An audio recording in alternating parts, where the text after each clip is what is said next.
Water is available through water dispensers as we've not allowed any plastic bottle inside. Please make way to water dispensers kept across the venue on different floors. Thank you.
Welcome to Muso, a place made just for us and our amazing imagination. At Muso, science gets messy, art gets wild, and our ideas, they take flight.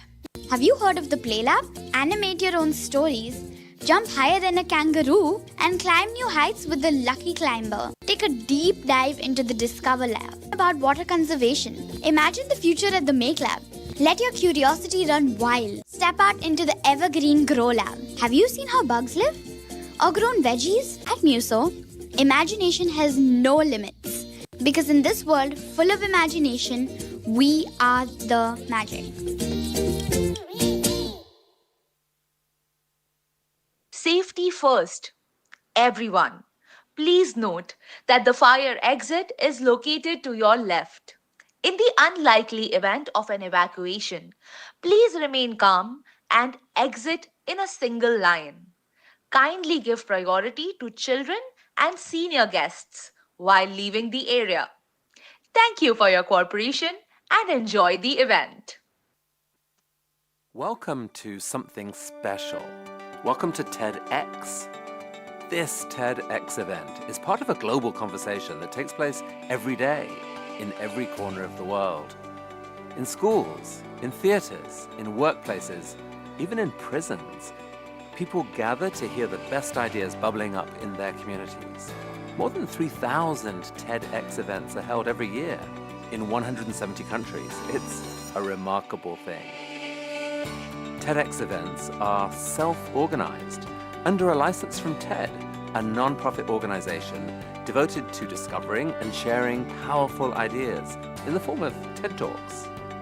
It's not TED itself, but your local TEDx team of volunteers that has done all the work to put on today's event, including booking all of the speakers. It's this team's ideas, dedication, and time that have made this possible. We really hope today's program sparks an exciting conversation. This is a day for curiosity and for skepticism, for inspiration and for action. The more you enter into it, the more you will take out. And now, on with the show.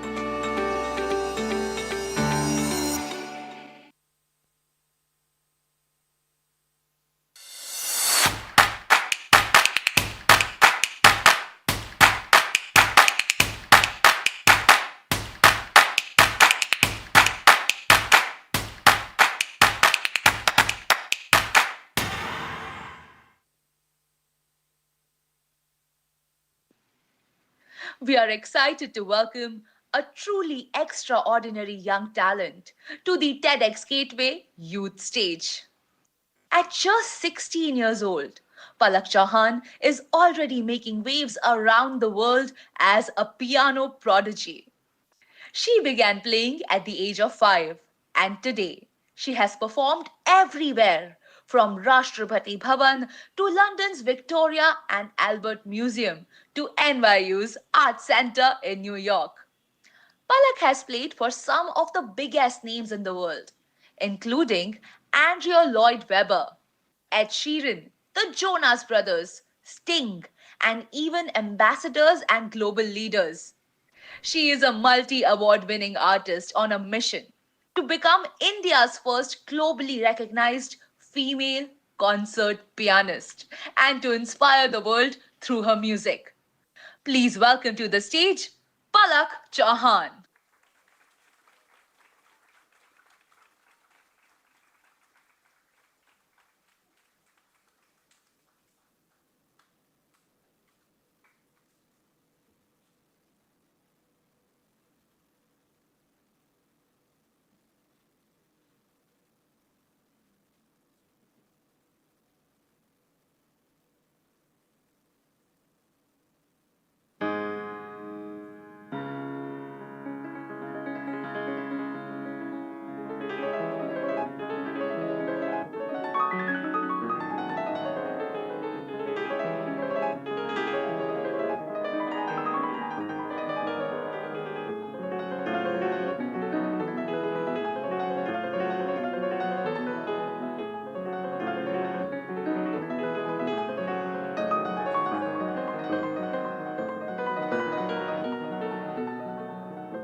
Tonight, we are thrilled to have someone truly special as your host.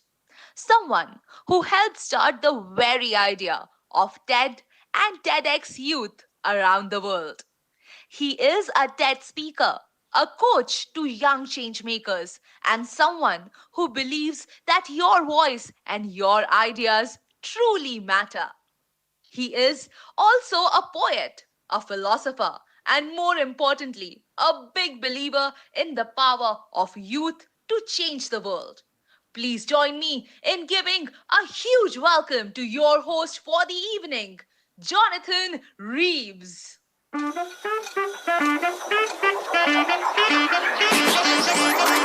no, you can.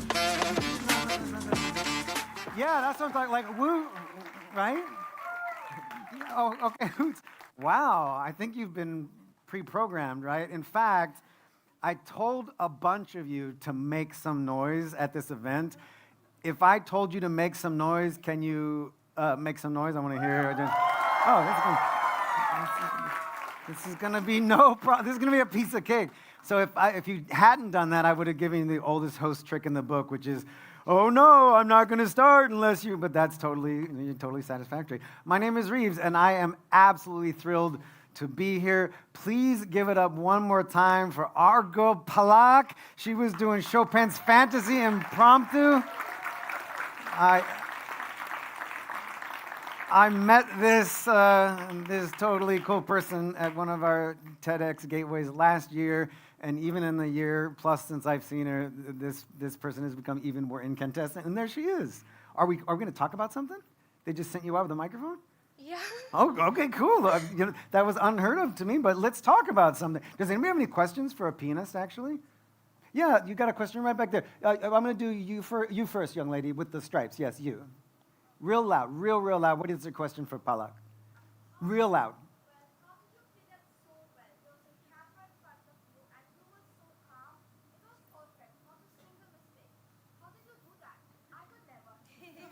Oh, that's so sweet. Just one thing, practicing every day. Practice. Are you a pianist yourself, young lady? No, you just appreciate perfection. Just for the record, Palak had, I think, 6 cameras on her. Yeah. Young lady, did you have another question as well? Yeah, back here? No? What's that?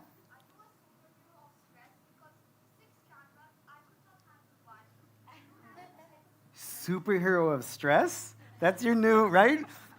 I'm going to use that as every time I come on stage, I'm going to demand that then they say, please welcome Reeves, superhero of stress. I appreciate you. Do you have any other questions? Yes, Neil, my buddy Neil, real loud, which I know is no problem for you, boy. Neil is 10 years old. He's from Mumbai, and man, this kid is a future TEDx Gateway youth speaker. What's your question for Palak?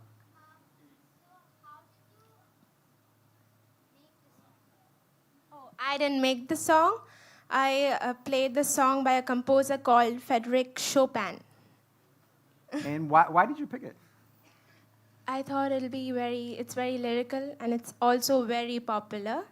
So I think the audience would relate to this song. Well, it seemed like they really like it. Thank you very much for joining us. I absolutely appreciate you. I'll see you backstage, Palak. Thank you. Okay, now enough about us. Let's meet you, okay? Let's do a little back and forth. Let's practice the noise that we're going to make today. I do have a bunch of phenomenal speakers back there, right? You're going to get to know them. Let's get to know you. I'm going to ask you a series of questions. These questions have been selected to elucidate what we have in common and what we may disagree on, okay? I'm going to ask you questions. You're going to shout out yes or no, and just by the sound of it, I'm going to tell you where we stand as a room, okay? I'm going to start with the toughest question facing society today. Sorry, it's important. The toughest question facing society today. I'm going to ask it, and you're going to shout out yes or no. Please speak from your heart. Is it okay to wear socks with sandals?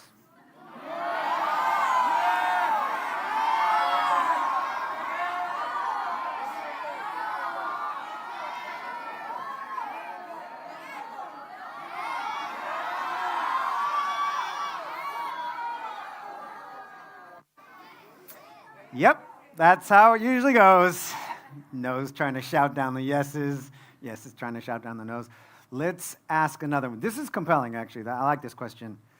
Just shout out yes or no, and don't fight this time, folks. Yes or no, is it possible for someone to be too nice?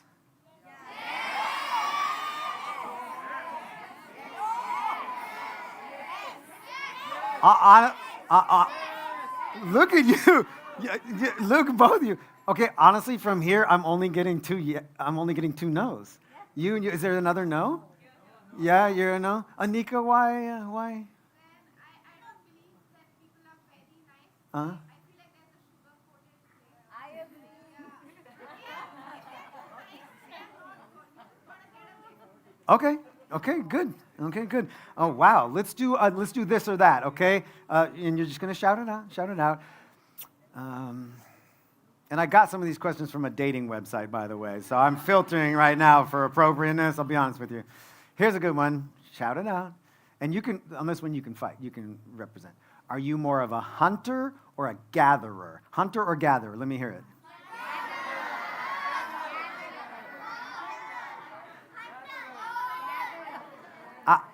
I think it's even, but the hunters are louder.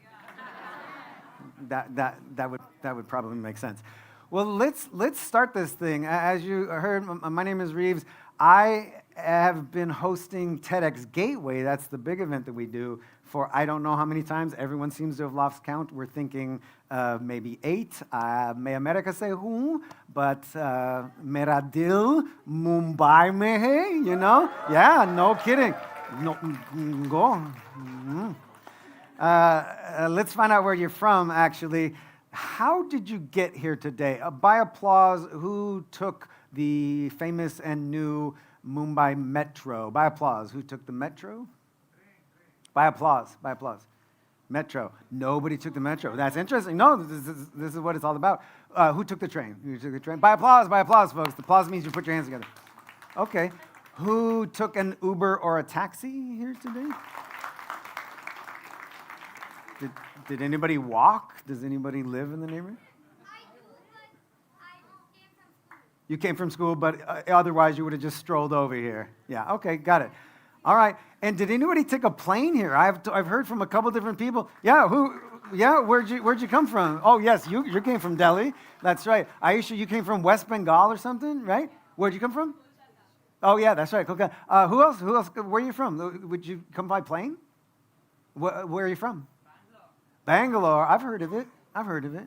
Do you know what's funny about Bangalore? Since I've been coming here 15 years, there's that whole Delhi versus Mumbai, right? Which, I'm going to be honest with you, that's not even close. It's not even close. It's Mumbai all day long. I'm so sorry. No, I'm not. I'm not being patronizing here. I was born and raised in Los Angeles, California, West Side all day.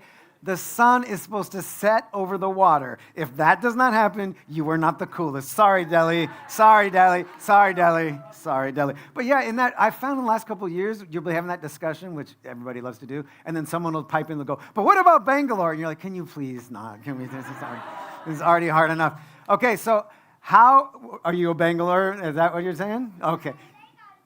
Okay, I got you. That's good. Good. Represent, bro. Represent. So, how excited are you to be in this building right now? Give it up for this. It's phenomenal. I have to tell you, I got to see the idea for this when it was like an 8-slide PowerPoint presentation. It was quite ambitious, maybe even a little earnest. Like, this is what kids should do. And then I only saw it for the first time last week, and I was completely blown away. So who's had a chance to go upstairs and play with some stuff? Just by applause. Yeah. What do you say, Neil? You've been waiting for a long time? Oh, you've been doing it for a long time. Good. Well, I encourage you during the break to go up and explore. That's part of your ticket. But when we saw what Muso was doing, we decided this would be the perfect matchup with TEDx Gateway. But we've never done one for youth before.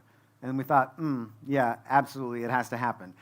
What I think that this place stands for is, well, I've been told multiple times, this building wants children and young people to leave with more questions than solutions. And that's exactly what TED is like.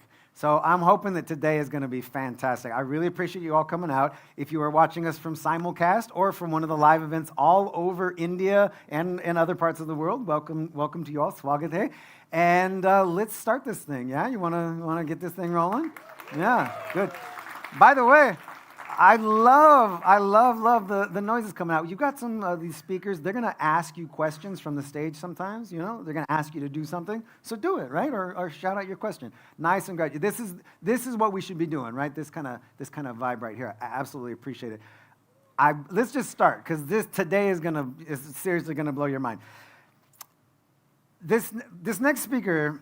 Let's do a thing by applause. And sir, I'm just going to remind you, applause is this, not this. Applause is this, okay? If you are 20 or over, can you applaud, please? 20 or over, can you applaud? Wow. Sounded a little fatigued, you know, they're like, oh. If you are 19 or under, let me hear you applaud. Yeah. Well, our first speaker is one of you, but only for about another 8 months. Yeah. But she is already a very seasoned and accomplished scientist. She just started her first year at Johns Hopkins University, which in the United States is where we send all our super smarties.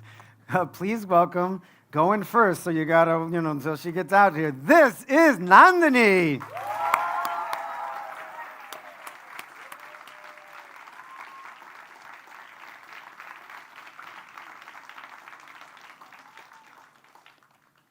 I'm going to ask you all a question, and I want you just to call out your answer.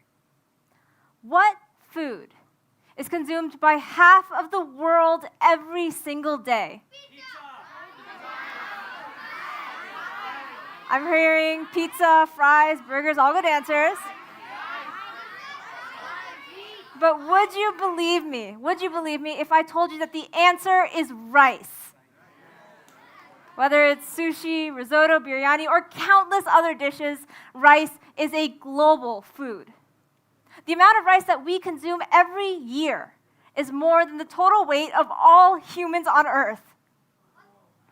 But I want you to imagine all of that rice as just 5 plates.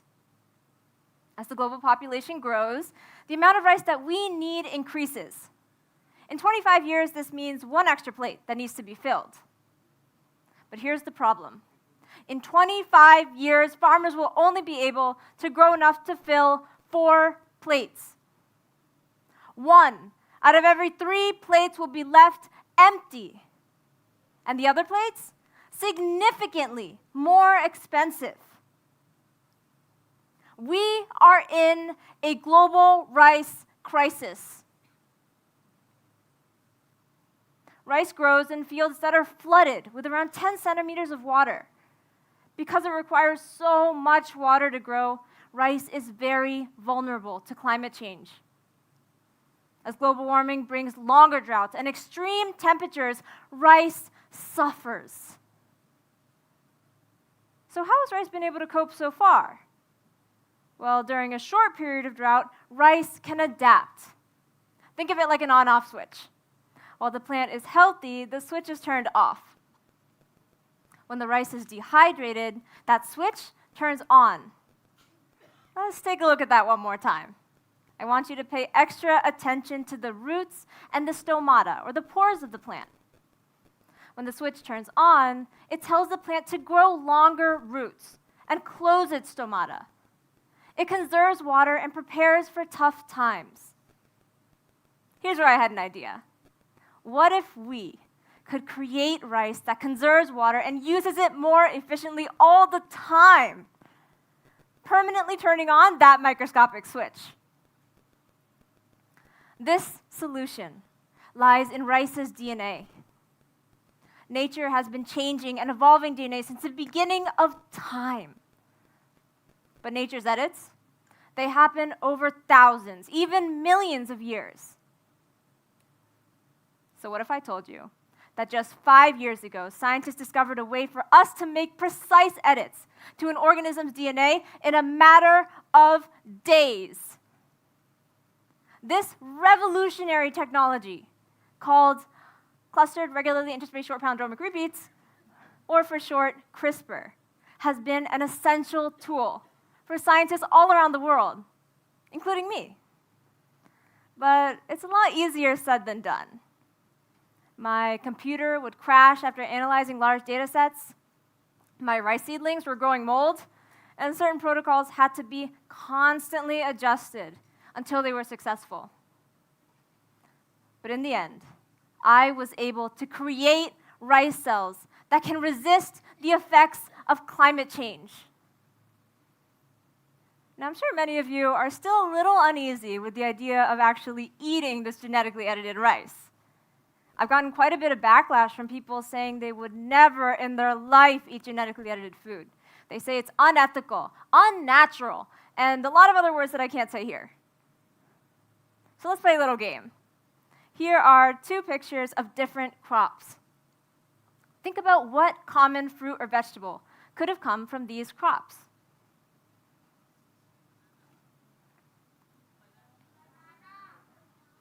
On the left is the ancestor of corn, which used to taste like raw potato.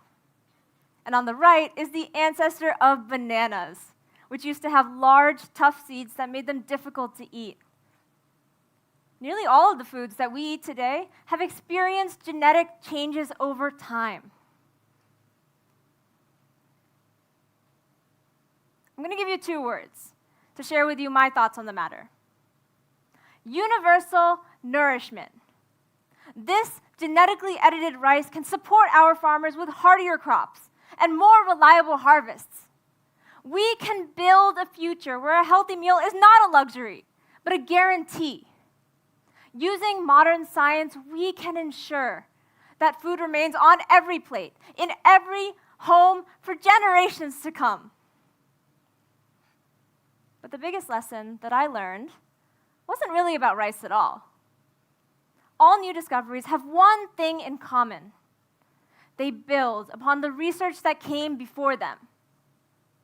So the next big leap is going to come from us, from the youth, who approach problems with an entirely new perspective and tools that just a few years ago didn't even exist. It is said that we stand on the shoulders of giants. And I agree. Our job is not just to admire the view, but to climb even higher.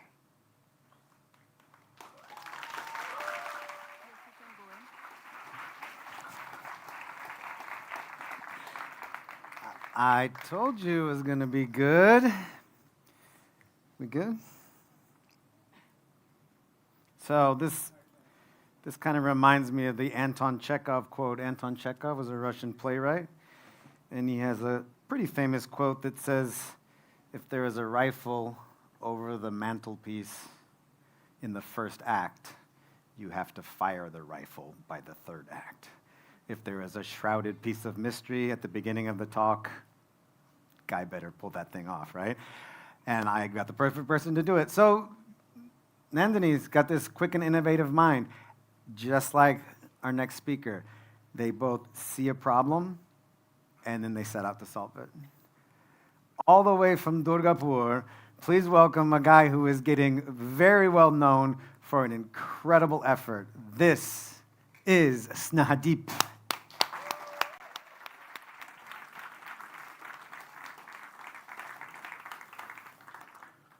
On July 13, 2019, Cyclone Fani hit Odisha and West Bengal.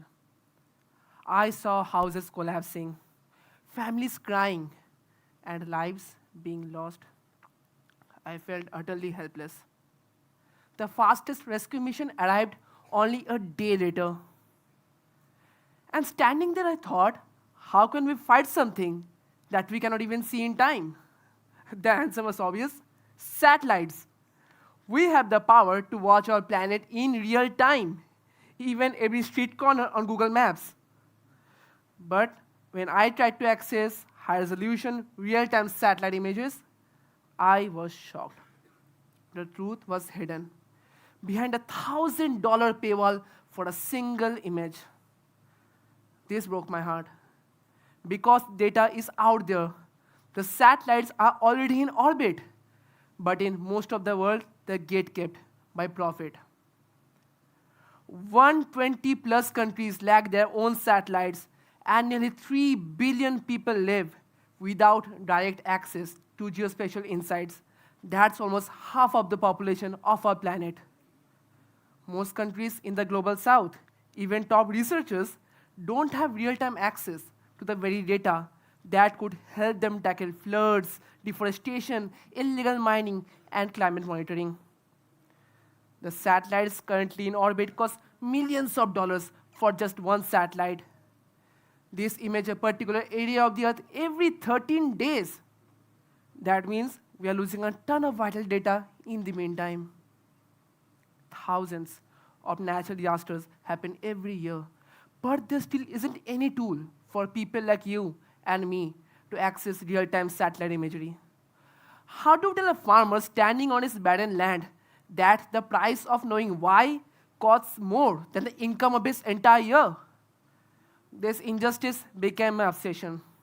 So I started Nebula Space Organization in 2021 with the dream to make this Earth observation data universally accessible at the price of a cup of coffee.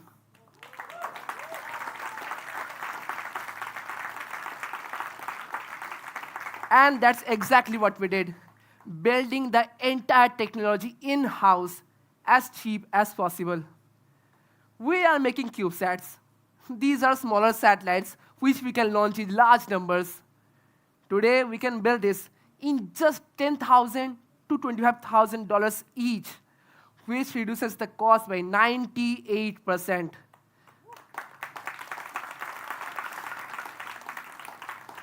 These can image any part of the world in just a matter of minutes, contrary to traditional satellites. We are now building our first satellite, the Sabasat, named after Dr. Vikram Sarabhai and Dr. Homi Bhabha. This is our first tech demo, a proof that we can do satellite imagery at just a fraction of a cost. But this wasn't easy. The biggest problem? We had no money. Zero. Just a few students with one stubborn motto. If we can't buy it, we will invent it. We didn't know anything about satellites, not even how they're built. We didn't know anyone to guide us, except the internet. The first team I assembled got scrapped off due to everyone enrolling in college. And the same happened with my second, third, and fourth teams. Who would join an uncertain project or a guaranteed stable job? I remember asking myself, am I just wasting everyone's time? But I still kept going. Our work started by studying every component of traditional CubeSats. Big companies sold satellite frames for tens of thousands of dollars. We tore those price tags apart. We went from shop to shop, trying to find the cheapest, yet most effective material. And the first thing that came to our notice was aluminum. Metal that cost a few hundred of rupees replaced imported material. Another reason why CubeSats are so expensive is the onboard computer. We rewrote the architecture, designed our own systems, and swapped the expensive microprocessors for the ones worth a few $100s. Nobody believed us. Investors laughed, and friends mocked us. The hardest part was fighting the quiet voice inside that said, maybe they're right. But what kept me going was advice from my parents and mentors, like Dr. Tom Wilton and Dr. Jared Hoof, who reminded me that science has always advanced because of outsiders, rebels, young people who refuse to accept the impossible. I presented at the International Astronautical Congress in Milan, the National Astronomy Meeting in Cardiff, and ISRO's National Space Science Symposium.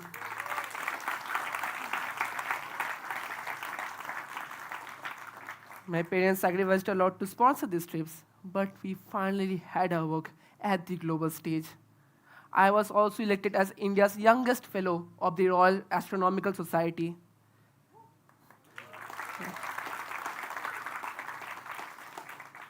Slowly, people began to notice our work. Titles we never chased came our way. But recognition isn't the victory. The real victory is this, that a group of students with no money, no backing, are building something for the common man, for the planet.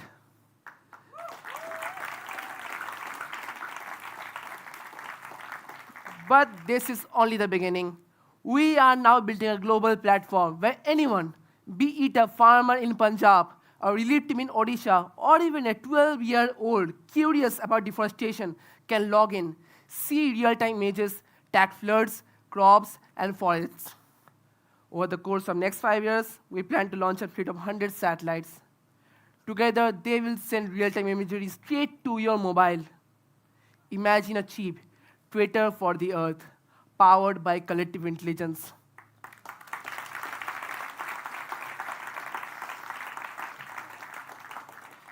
Everyone told me that I was just wasting my time, that I should pursue computer science and get a stable job, that building satellites was not for a 19-year-old from Durgapur, that if this was possible, NASA or ISRO would have done it years ago. But science belongs to all of us, not just billion-dollar corporations or space agencies. It also belongs to students in a college dorm.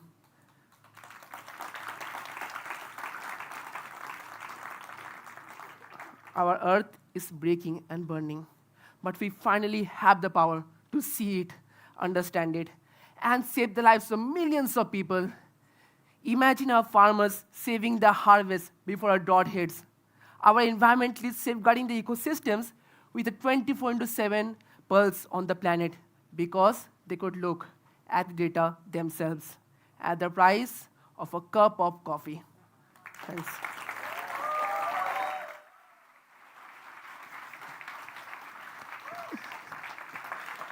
Ooh, love the whoops, by the way.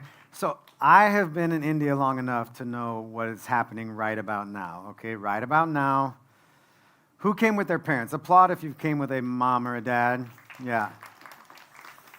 So what's happening to you right now is your Indian mom's turning you and she's going to say, "Beta, look. This boy makes a satellite. This girl, huh? Genetically modified rice, 19 only. What do? You play Roblox, you play Minecraft. All day long, I'm going to limit your screen time now." That's what's happening, but you're doing it too early. We have so many smarties lined up today. Our next smartie is 17 years old, and she is literally from the other side of the globe. When she left her house, I think she could have gone east or west. She is from Arizona, and she's going to talk about an element that really affects us all. And just as a side note, I would like you to applaud as if her mom and her dad and her nana and her didi and her dada were all in this room because they are. Please give a huge welcome to Sia.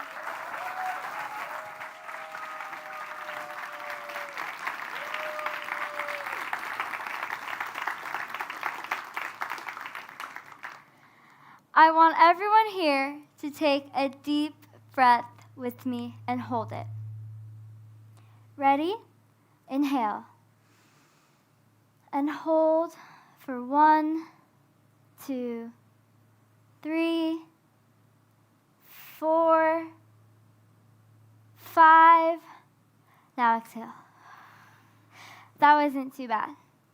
But what if I told you that that very act that is keeping us alive is simultaneously hurting us? Of the top 50 countries with the world's worst air pollution, where do you think India ranks? Just call it out. Good, but kind of sad guesses. 5th. The air we're breathing right now is some of the worst in the world. Now, when I say air pollution, what comes to your mind? Is it car fumes and gray skies? it is also invisible particles like silica and uranium that enter our lungs from mines and factories. You can't see them, can't smell them, but they can change your life forever.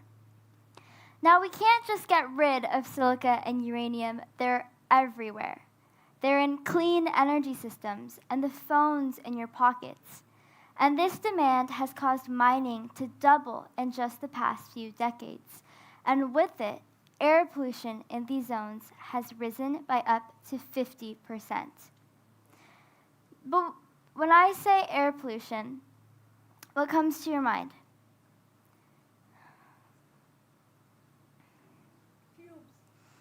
Sorry.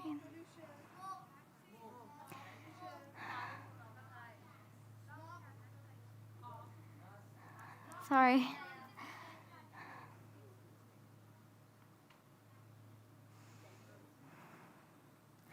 But we can't just get rid of silica and uranium. They're everywhere.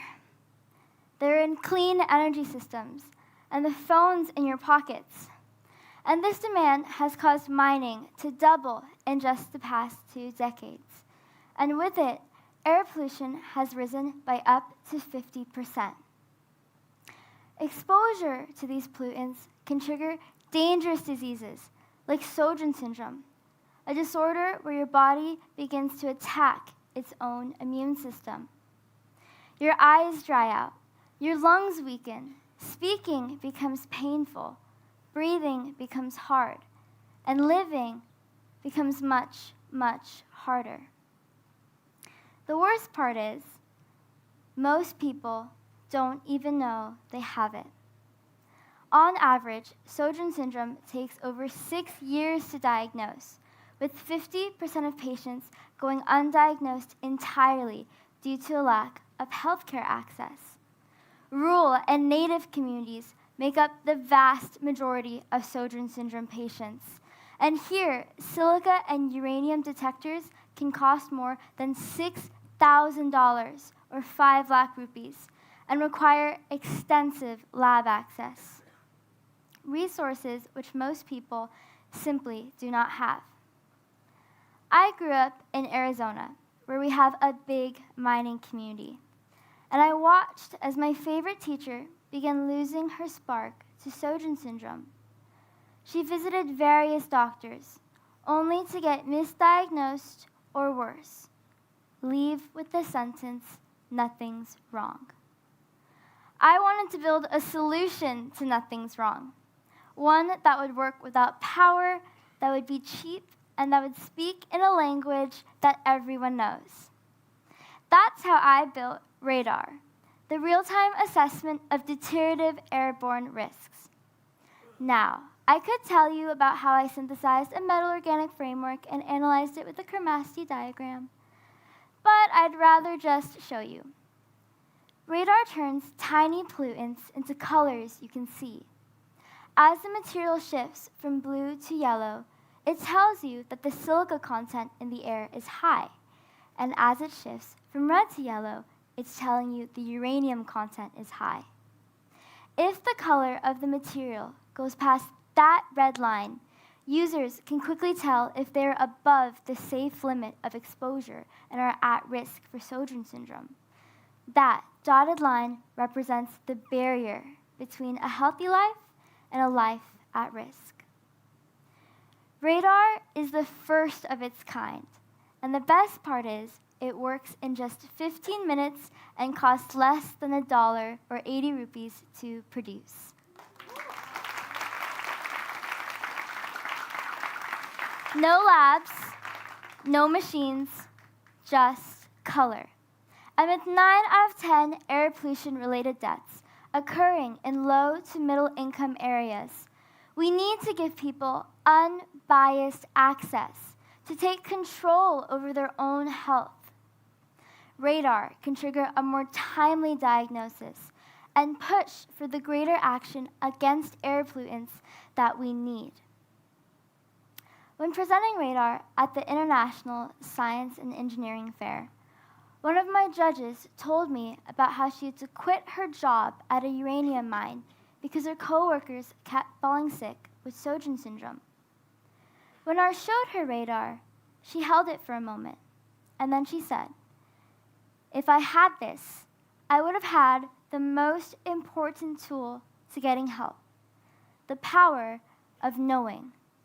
Because knowing leads to action, and you can't fix what you can't detect."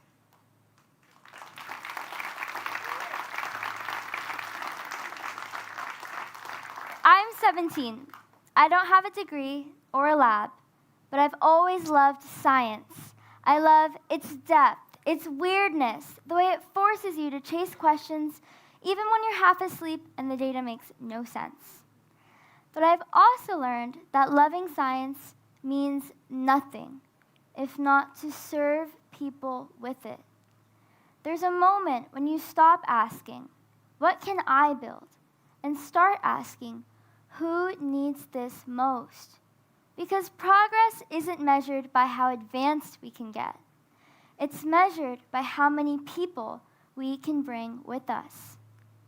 So, take a deep breath. Not just because someone told you to, or because you have to give a TEDx talk in 6 minutes and are scared of forgetting your words, but because clean, safe air should be a right, not a privilege, tied to your zip code, your income, or your distance from a mine. Thank you.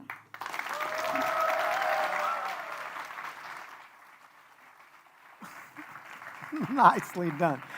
So smart. So smart.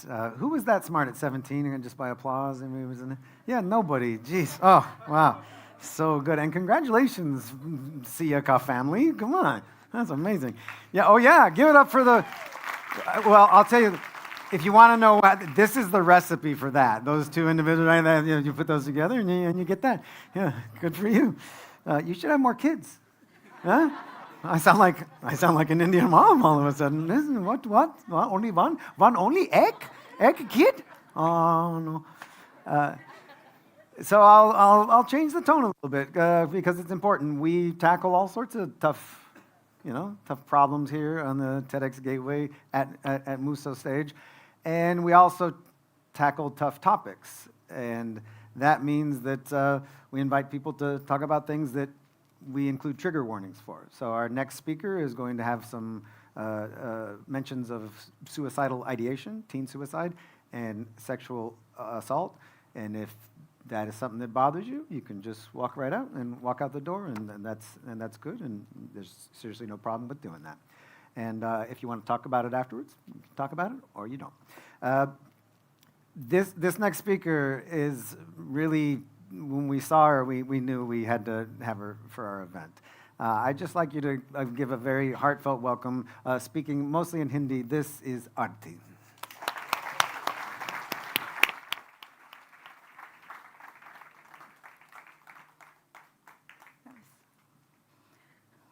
क्या कभी आप सबकी ज़िंदगी में कोई ऐसा moment आया जब आपको ऐसा लगा हो कि आपकी पूरी ज़िंदगी बिखर गई हो? मेरे साथ ऐसा हुआ. I lost my 16-year-only child, and I was a single mother. Aarvi, बहुत ही प्यारा बच्चा, बहुत ही ब्यूटीफुल, बहुत ही handsome. He was so talented. He was even multi-talented. कभी उसको म्यूजिशियन बनना था, कभी उसको राइटर बनना था, कभी बोलता था मम्मा मुझे आर्टिस्ट बनना है आपकी तरह. इतने बड़े बड़े सपने देखे थे उसने. उसकी लाइफ और मेरी लाइफ बहुत ही खूबसूरत चल रही थी. हम दोनों बहुत खुश थे और फैमिली कंप्लीट करते थे.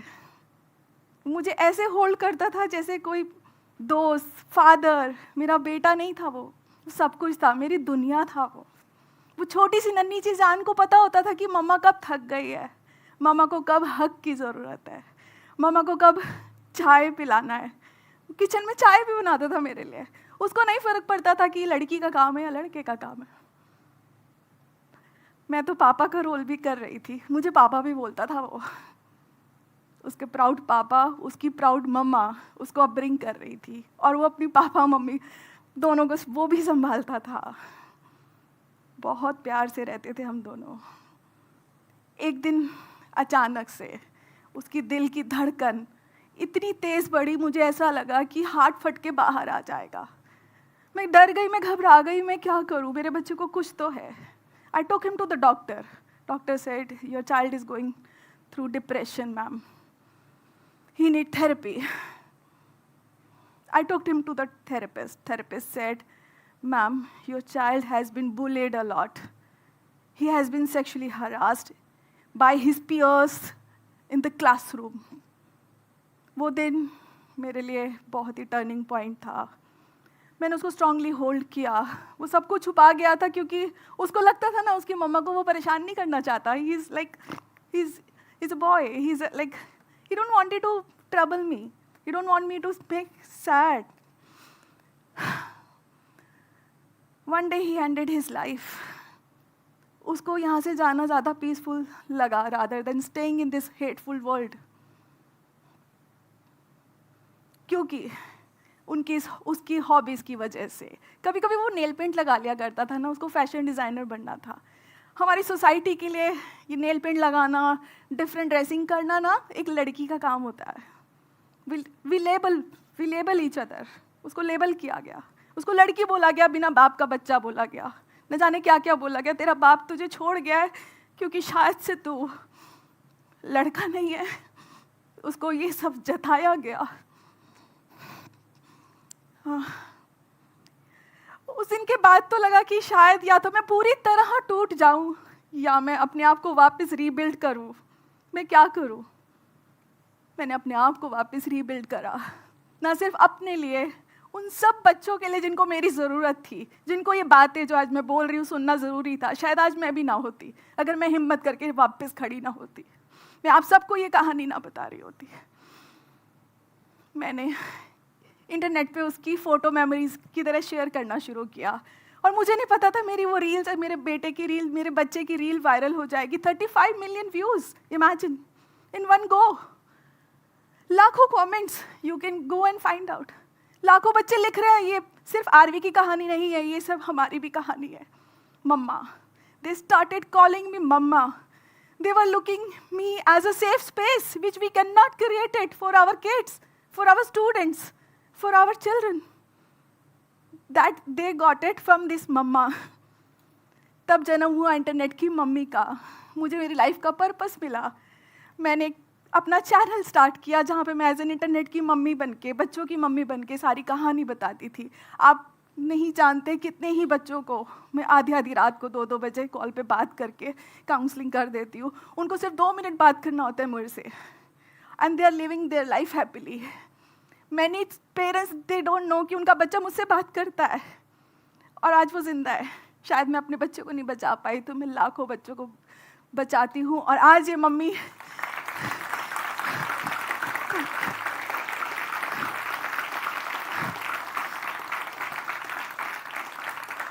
साढ़े 4 लाख बच्चों की मम्मी आपसे बात कर रही है आज. आरती मल्होत्रा, इंटरनेट की मम्मी. मैं एक बच्चे की मम्मी नहीं हूँ आज, 4.5 लाख बच्चों की मम्मी हूँ. मैं आप सब से आज एक मैसेज शेयर करना चाहती हूँ. As an society, as an parent, as an educator, please educators, bring knowledge to your school about bullying, about POXO, about good touch it, bad touch, अब ये out हो चुका है. Please add something, some value to their curriculum so that this story should not be repeated again with any parent, with any child. Parents को बोलना चाहती हूँ, support your own child, hug them, support them. बिल्कुल परवाह मत करो दुनिया क्या कहती है, दुनिया क्या सोचती है. और बच्चों, मैं आप सबसे रिक्वेस्ट करती हूँ, अपने पेरेंट्स से सब कुछ शेयर करो. स्कूल में क्या होता है, बाहर क्या होता है, अपने मन तक अपनी बातें मत रखो. Please seek for a help. Society, I'm on a mission to spread the awareness. Please help me to do that. You also come forward and save kids together. This story should not be repeated. Every RV deserves love. Every child deserves kindness, love, hope, and आप सबका साथ. और मैं तो हूँ ही आपके पास internet की mummy. God bless you all. God bless you. This is Arvi.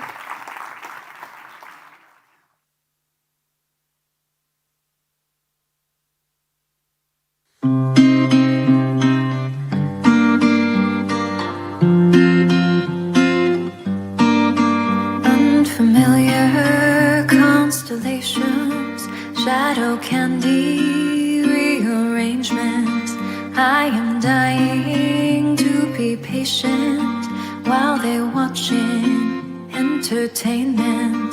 So I'll let go of all that I know.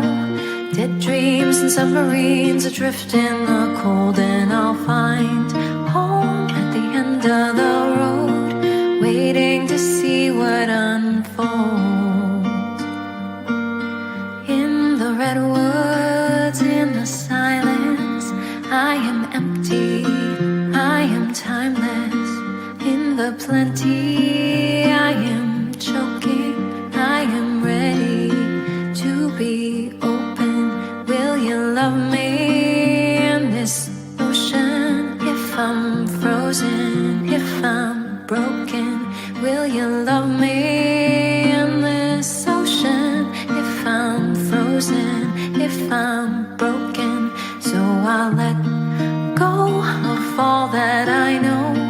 Dead dreams and submarines adrift in the cold, and I'll find home at the end of the road, waiting to see what unfolds. And I'll let go of all that I know. Dead dreams and submarines adrift in the cold, and I'll find home at the end of the road, waiting to see what unfolds.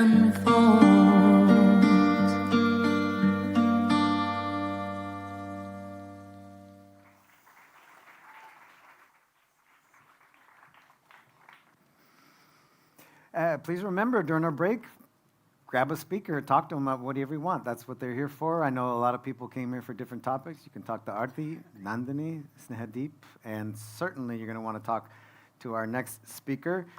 Let's do a little quiz. Just by applause, who here has swum from India to Sri Lanka? Just India to Sri Lanka?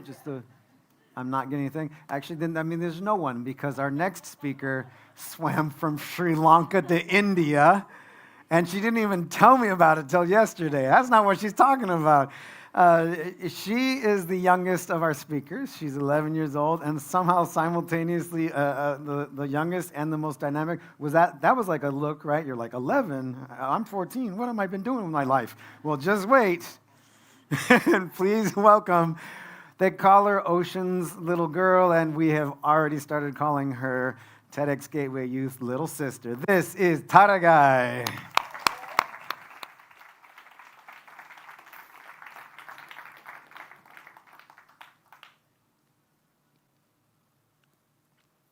Since from my childhood, I was fascinated by the ocean. While other children played on the shore, I was drawn to the waves.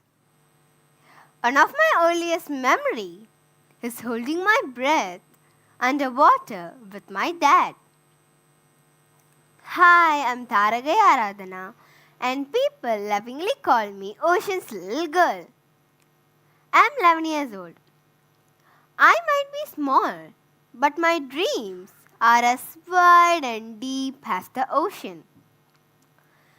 I started exploring the ocean when I was just 5 years old, and I became India's youngest PADI certified scuba diver when I was 10 years old.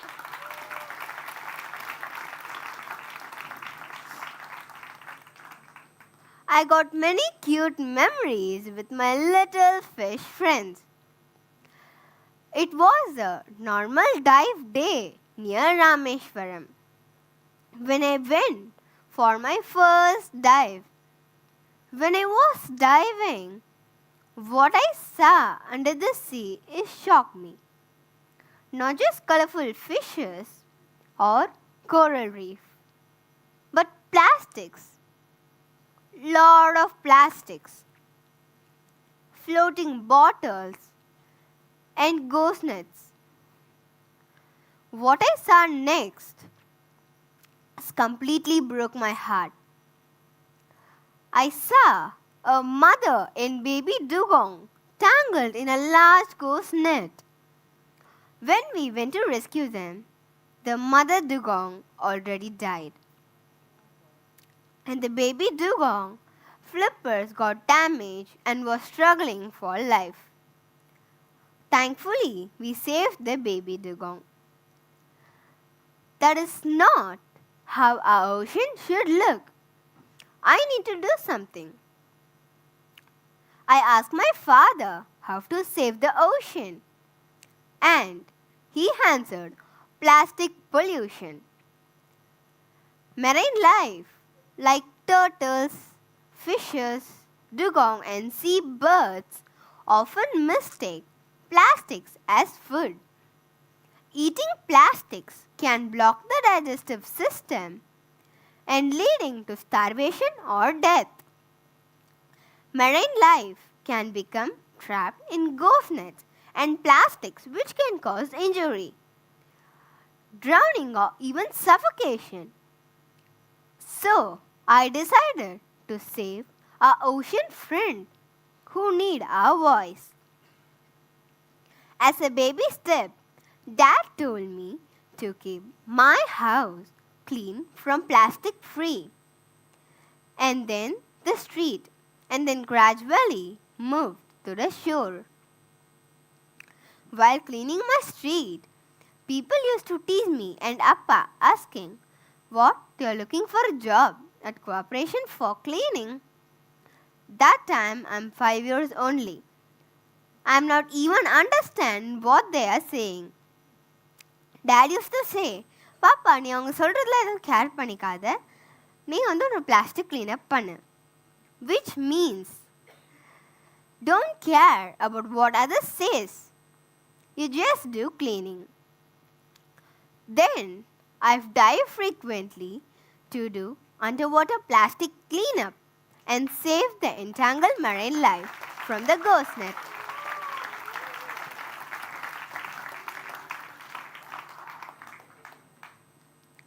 We get in the boat, carry the equipments like dive tank, BCD, regulator, and dive mask. We check all good to dive. We jump in for dives. I pick up plastics I see around me, put in the bag. Up to 7 kgs, we can carry the waste in hand.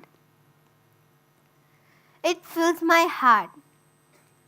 I have helped to collect over 6,000 kgs of plastic waste.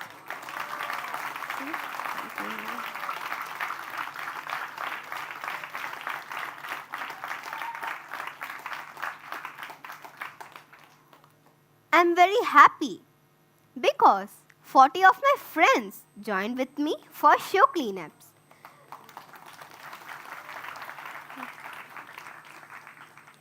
Every Sunday, 6 to 7 a.m., we are doing our best for our age.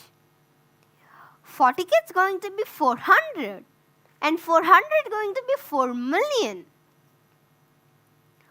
I also want everyone to see how magical our underwater world is.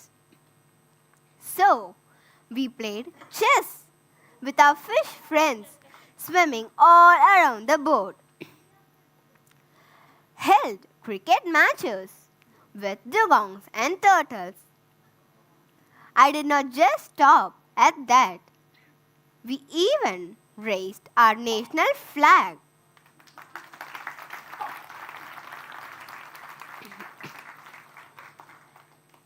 And celebrated Vikram lander landing together underwater. My absolute favorite is dancing with my fish friends. You want to see?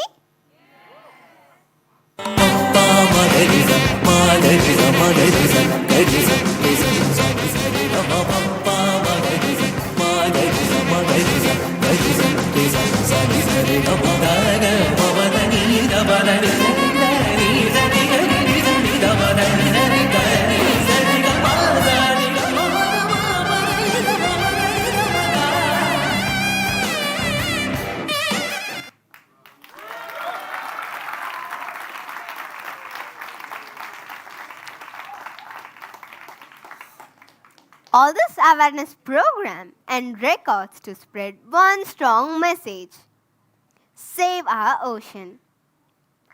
I have to become a good scuba diving instructor like my father and teach diving for more youngsters like me to save the ocean and environment.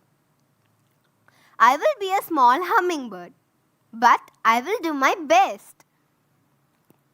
I have a request. We all help them. Don't matter our age, can take action. So here I ask everyone, say no to plastics. Carry your own bottle and bags. Keep our area clean with no plastics. My biggest dream is to see all our ocean and entire world without plastics.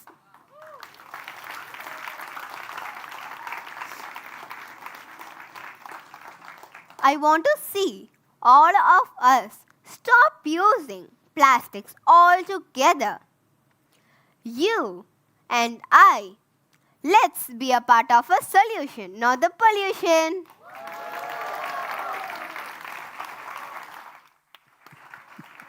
Thank you. Yeah, that's how she does it. I want to congratulate you, Taragaika Dad, because, yeah, nicely done, nicely done. He's in a lot of those videos, too, because he also swam from Sri Lanka. So how do you follow that, right? We're aware that it's very difficult to follow that, and turns out we actually can do it quite easily. We have an activist. We have an advocacy rapper. She will be wrecking this stage in Marathi. This is our final performer during the break, and she's going to really take us out. Please welcome Mahi Ji.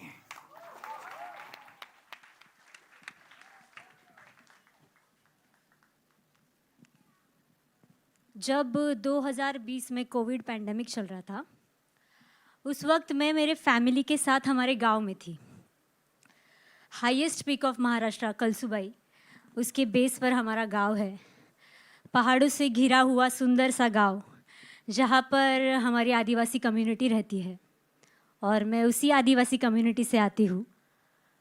तो वहाँ पर मैं 7-8 महीने थी, और 7-8 महीने वहाँ रहने के बाद जो मैंने हमारी संस्कृति देखी, हमारे लोगों के जीवन का संघर्ष देखा, मतलब रोज़मर्रा की ज़िंदगी जीने के लिए जो बेसिक सुविधाएं होती है, उनके लिए भी उनको संघर्ष करना पड़ रहा था.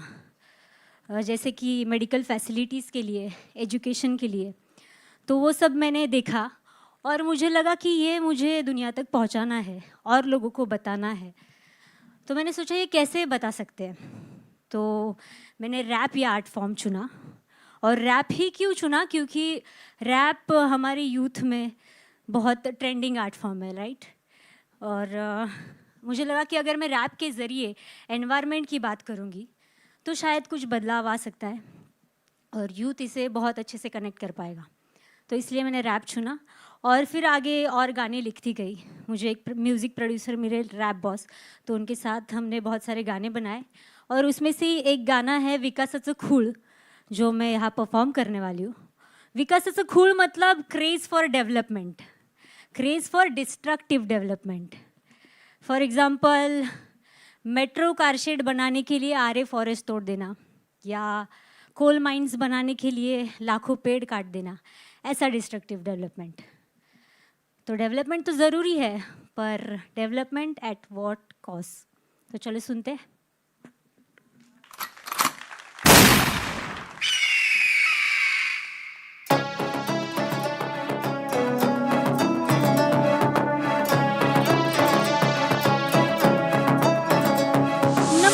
मंडळी, आज पुन्हा विषयावर बोलू. नेचरचं करू कौतुक, विकासाची पानं खोलू. काही काळापूर्वी माणसाची इतकीच गरज होती, अन्न वस्त्र एका छताखाली लाईफ सरत होती. सरस होतं प्रकृती आणि माणसाचं नातं, पशु पक्षी प्राणी सारे एकोप्याने राहतं. मग आलं विकासाचं खूळ, केलं निसर्गाला दूर. पैशाचा पूर, माणूस की झाली चूर. शहरात आले लोंढे आणि वाहनांचा धूर, नुसता धूर झाला डेव्हलपमेंटच्या नावाखाली. महापूर आला पाण्याखाली, गावं गेली, गेला धुवून विकास, झाली धरती भकास. तेव्हा कुठं जरा माणसाला जाग आली. अरे जाण ठेवा निसर्गाची जरा, काही झाली त्याची तराव. साड झालं रान आणि सुकलेला झरा. झाला समृद्धीचा मार्ग मोकळा शेतकऱ्याला भोपळा मेट्रोची मोठी रांग दिली निसर्गाला टांगार सांगार सांग सांग बोलणार पाऊस खूप पडणार प्रकृतीचा अतिरास यांना खूप नडणार लढणार नाही कोणी शेतकऱ्यासाठी प्रगतीचं ढोंग पिकाची केली माती अरे बस झालं विकासाचं खूळ बस झालं विकासाचं खूळ आलं केलं माणसानं निसर्गाला दूर अरे बस झालं विकासाचं खूळ आलं केलं माणसानं निसर्गाला दूर अरे बस झालं विकासाचं खूळ बस झालं विकासाचं खूळ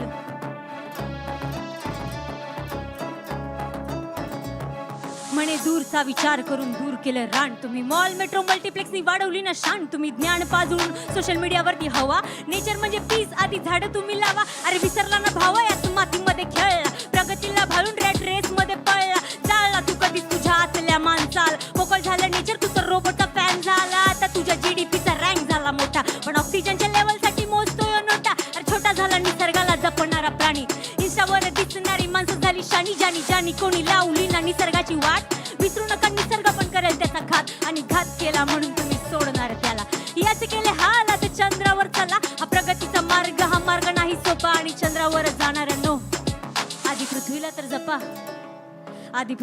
जपा बस झालं विकासाचं खूळ आलं केलं माणसानं निसर्गाला दूर अरे बस झालं विकासाचं खूळ आलं केलं माणसानं निसर्गाला दूर अरे बस झालं विकासाचं खूळ बस झालं विकासाचं खूळ बस झालं विकासाचं खूळ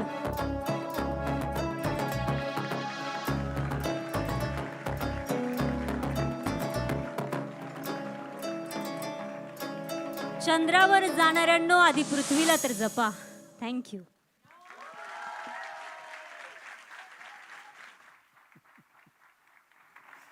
Yeah. Woo. Woo. That's luck. Could I get that mic actually? Someone bring that mic for when I call for it. Wow. Okay. Well, we just did that. That was session 1, and that was incredible. Can you give just one more round of applause for all those people? Because that, oh, that's nice. Yeah, I'm with you. Speaking of those talented people, we're about to take a break. Before you leave, let me tell you some stuff, though. Grab one of those talented people. Tell them how well they did, and also talk to them about whatever you want to, because that's what this is about. I'll tell you where you can do that. We have Subco. We've got some nice treats. You've got a Subco outside. You've got a Subco on the first floor. You can take the elevator, but I would recommend the stairs. And if you're out there in simulcast on the 9th floor, your Subco is on the 6th floor. That's also where your bathroom is. We have a bathroom on the 6th, we have a bathroom on the 9th, and a bathroom on the first floor. So let's see what other kind of things we got. Oh, explore the museum. You explore the museum, right? Yeah. You can also come back and tell me something. I'm going to have a debate about this. Is it Muso or Muso? I actually only need to hear it from one person. Muso. It's very definitely. I can answer this for you right now. I'm telling you what it is. Okay? It's Muso. If you don't like it, take it up with the management. Okay? Because it's very definitely Muso. So go explore Muso. All right? You won. You were Team Muso. Is anybody Team Muso that wants to admit to? Oh, once you saw, okay, I got you. I see what you kind of got you. Can someone bring me that microphone? I want to show them what we're going to do here.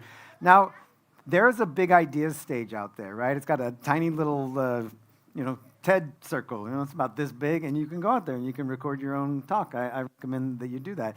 And what we like to do here is during the break, we like to give you the opportunity to come up on this stage, get a nice photo of yourself talking about something you care about. Okay, here's how it's going to work. At the end of this session, which is very soon, I will sit right here. I will have a bag. If you would like to put your name in the hat, come up here and put your name in the hat. If we draw your name, we'll draw about 20.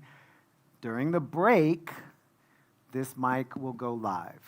And you will come up on this stage, on this mic, and you have 30 seconds. The 30 seconds is so well managed that it is out of my hands.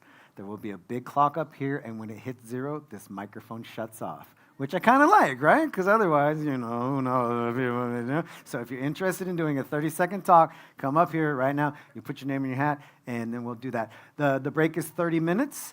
The open mic will start in about 10 minutes, maybe a little more, 15. And go doing everything. Grab a speaker, and thank you very much. One more hand just for yourselves. Yeah, good job.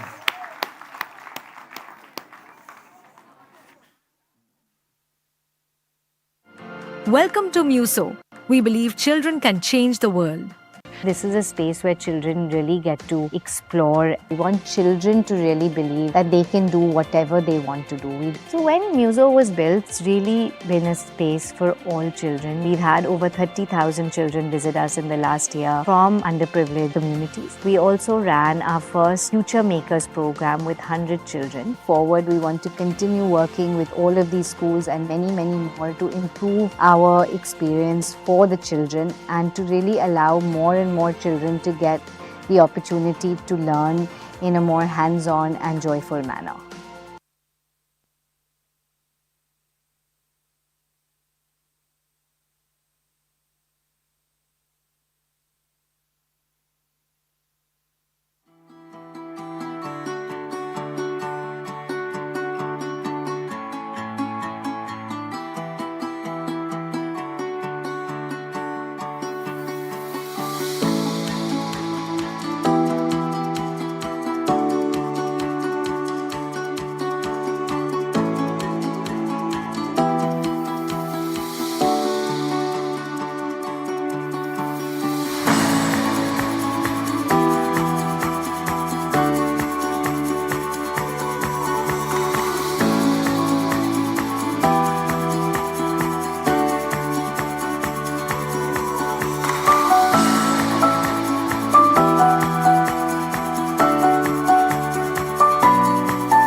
cut the music. Oh, man.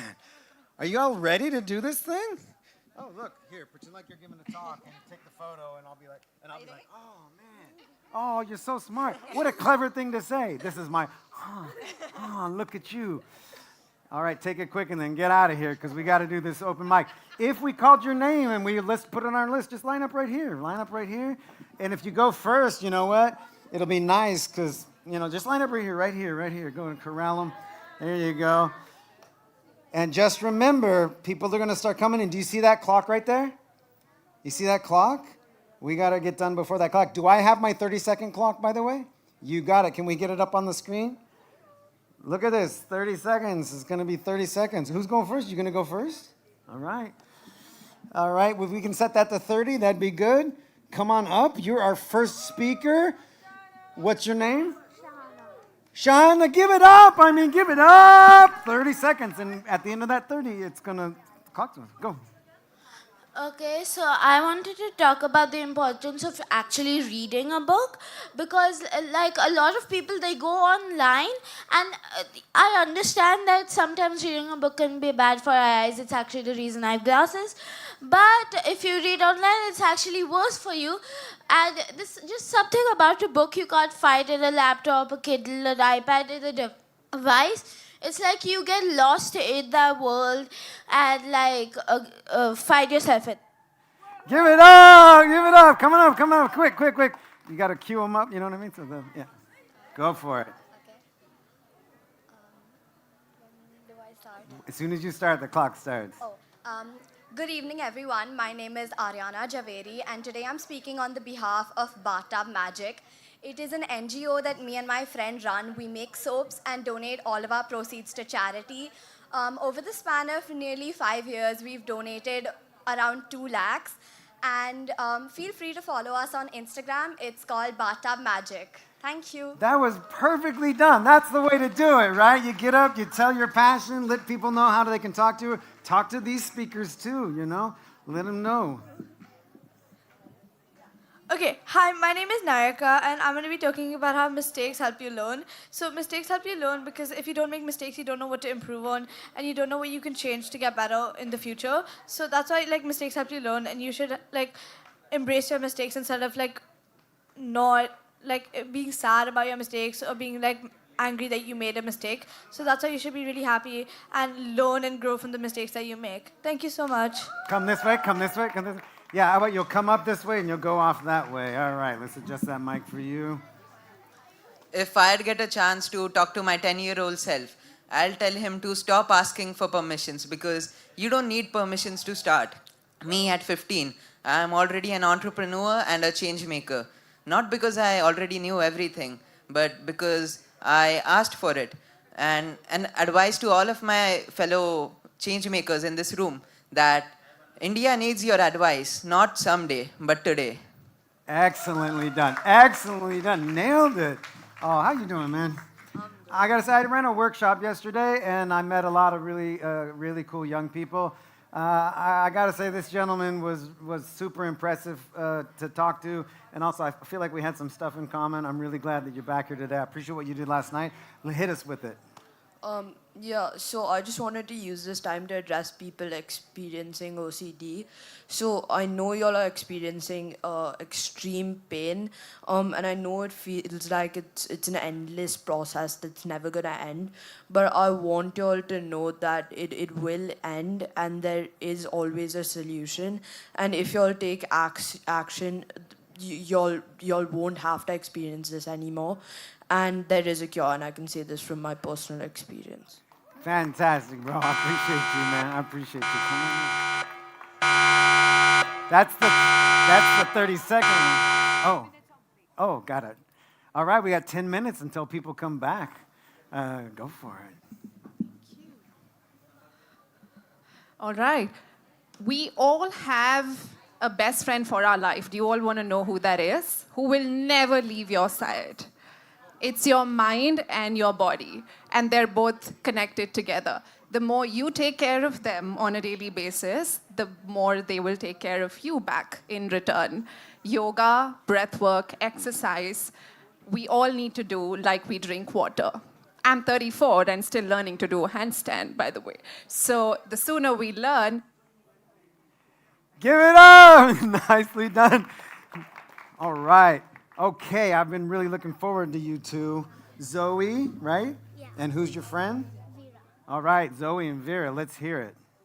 So we've been friends since we were 3 years old, and we realized as growing up as friends doesn't mean that if you like them or not. It's about how kind they are to you and what's the really strong bond between you two. We really enjoyed it being friends because we always had like playdates and sleepovers together, and that's what made us best friends. Besties forever. Wow, nicely done, Zoe. I appreciate you. I hope you got a photo of that. That's going to be cute.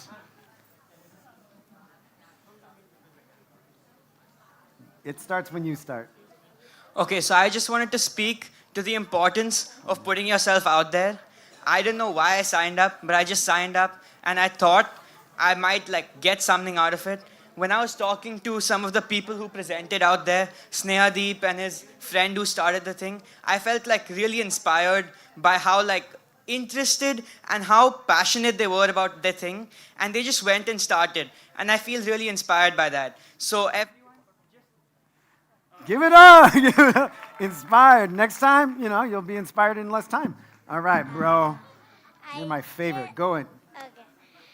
Okay, so I'm gonna talk about my favorite thing. So one of my favorite thing is to play chess and do swimming.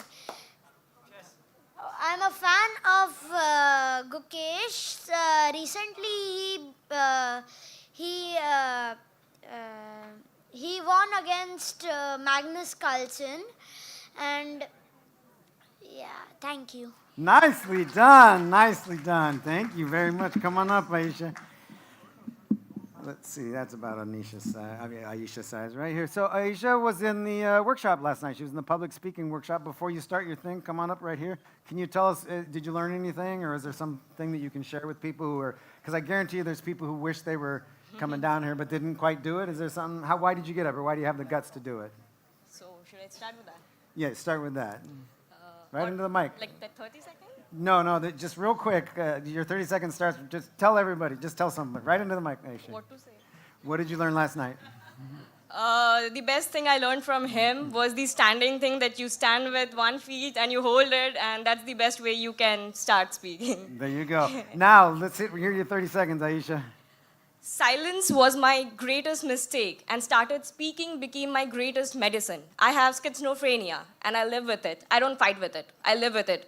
And it is way beyond just seeing things and hearing things. It's in your human mind, and I love human mind. It's the most prominent thing you can dive into. And I am forming a community where people like me who have disorders and are diagnosed come up, speak their hearts out, and I be a therapist without being a therapist. Thank you. Very nicely done. Thank you, Aisha. Anika, come on up. Anika was in the program. Do you have any tips you want to share, or you want to just do your thing? Doesn't count for your thing. You just do your thing. Let's hear it. Okay, so I like to ask everyone a question. Did you ever have a big dream? Raise your hand if you ever had a big dream. Right here. And now keep it up if you've actually started working for it. Yeah, I'm good. Damn. Okay, so dreams are like climbing a mountain. The journey is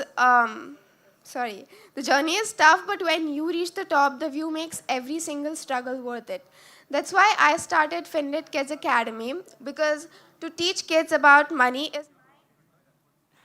Give it up, Anika. Nicely done. Come on up, quick. That's not for you. That just means we're good. And if you folks want to take your seats, you can do that. How you doing?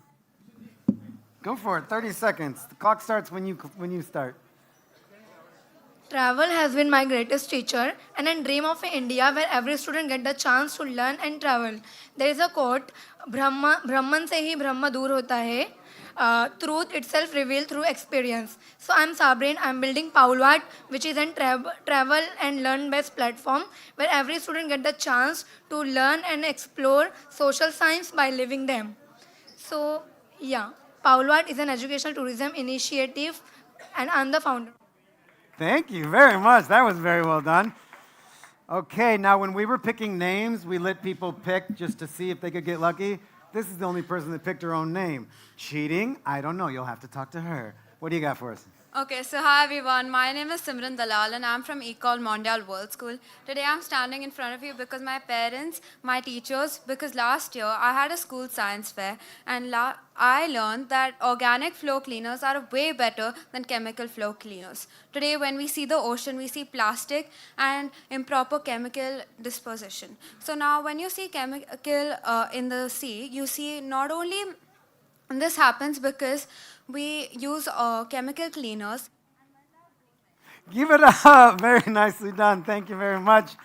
All right, I got to tell you something. I was talking to a lot of people during the break, and this young lady actually approached me, and she said, hey, I want to talk to you about public speaking. How do you speak gracefully? And I said, you got to put yourself out there. You got to put yourself out there. And now she's putting herself out there. You get 30 seconds like everybody else. Please give it up. Last speaker on our open mic. Hello everybody, my name is Yesha Chopra and he told me to be here, so I'm here. I'm usually an introvert and I hate public speaking, so I'm going to stand straight, not fidget, and just talk. I hate bananas, the texture creeps me out, they're fibers, and ketchup's overly sweet. Butter is very underrated, and caramel is amazing. How can you not like caramel? That's all I really have to say. And travel. Give it up. Hey, look. No, way to go. You did the whole damn thing. I appreciate you. Let's give a hand for everybody that came up here, man. That is not easy. That is not easy. So do we have one more? Oh, yes, of course. Yeah, we have one more. Go for it. Hi everyone, my name is Ankita, and for a few years I was drowning into something I didn't even have a name for, which was premenstrual dysphoric disorder. It's a severe form of PMS, which was hijacking my mind for every single month. And that led me to start a social project where I teach young people on menstrual health issues and also mental health issues. So that is it. I feel that menstrual health issue. Give it up.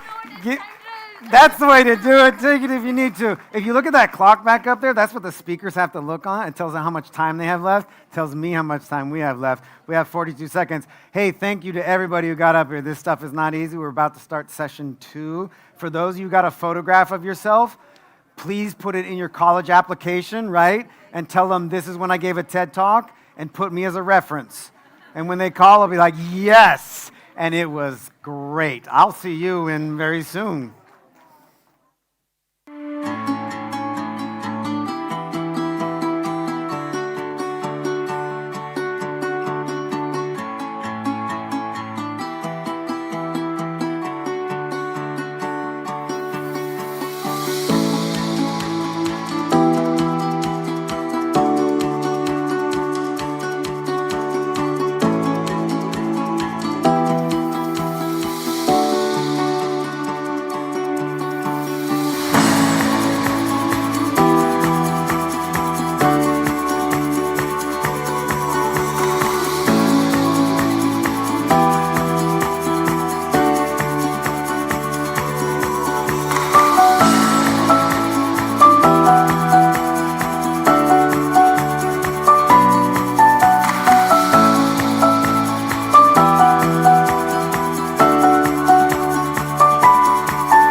bugs live? Or grown veggies? At Muso, imagination has no limits. Because in this world full of imagination, we are the magic.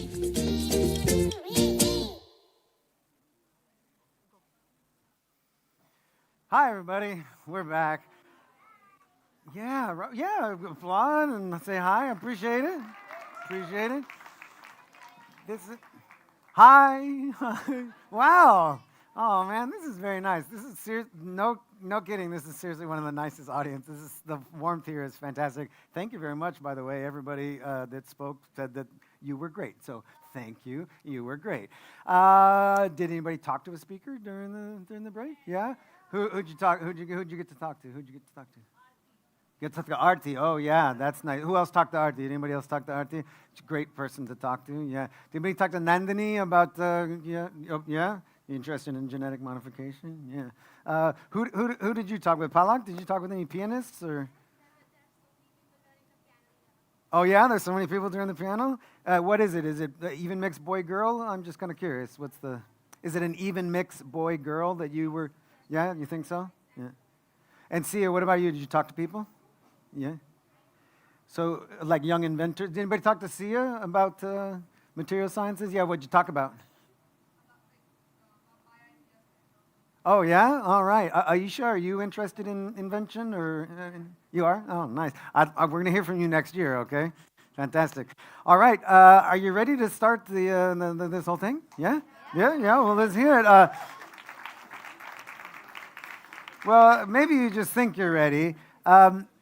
I've been in this town quite often, and I know that it's pretty hard to make an impact on the streets of Mumbai. We took this next gentleman to the Gateway, midnight, about 3 days ago, and he immediately had a crowd of 100 people watching him do what he does. And what he does, better than anyone in the world, because he is a world champion, is yo-yo. Neil's like, finally, I'm with you. And you don't even know, but you're about to. Please welcome your new coolest friend. This is Marcus.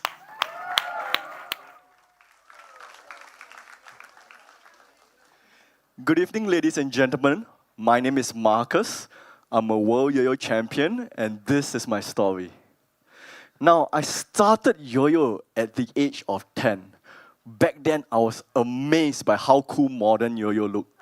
Now, mind you, yo-yo is no longer your usual up and down toy. In fact, yo-yo is now a beautiful work of art. Now, my road to becoming the world champion was never easy. I had to make a lot of sacrifices to my lifestyle. I had to practice for 6 hours every day. But I knew this. If I wanted to be the very best, this was what I must do.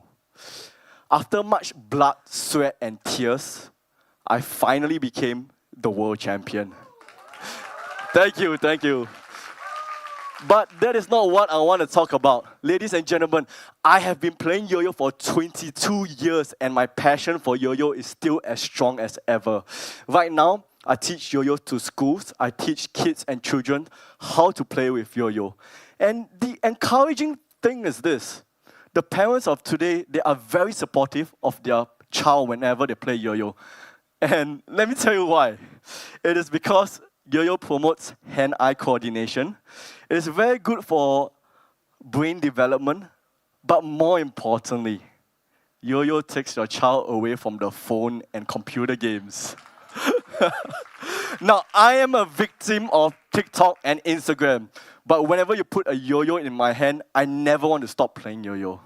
Ladies and gentlemen, lessons and setbacks, they are life's greatest teachers. And yet, they are what makes the journey of life all the more fulfilling.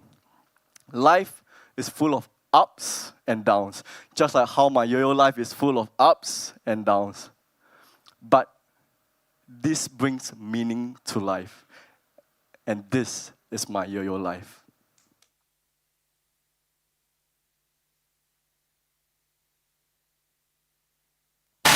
여기 붙어라 모두 모여라 We gon' party like 리리라라라 맘을 열어라 머리를 비워라 불을 지펴라 리리라라라 정답은 묻지 말고 그대로 받아들여 느낌대로 가 Alright 하늘을 마주하고 두 손을 다 위로 저 위로 널 뛰고 싶어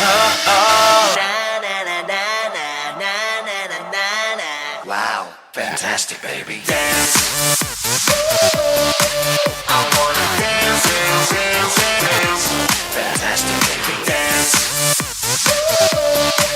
I wanna dance, dance, dance, dance Wow, fantastic baby 이 난장판에 끝판왕 차례 땅을 흔들고 3분을 엄부충분한 race 분위기는 choir Catch me on fire 진짜가 나타났다 하나부터 열까지 모든 게 다 한 수위 모래벌판 위를 미친듯이 뛰어봐도 거뜬한 우리 하늘은 충분히 너무나 푸르니까 아무것도 묻지 말란 말이야 느끼란 말이야 내가 누군지 심장 소리에 맞게 뛰기 시작해 막이 끝날 때까지 yeah. I can't baby don't stop this 오늘은 타락해 미쳐 바라게 가는 거야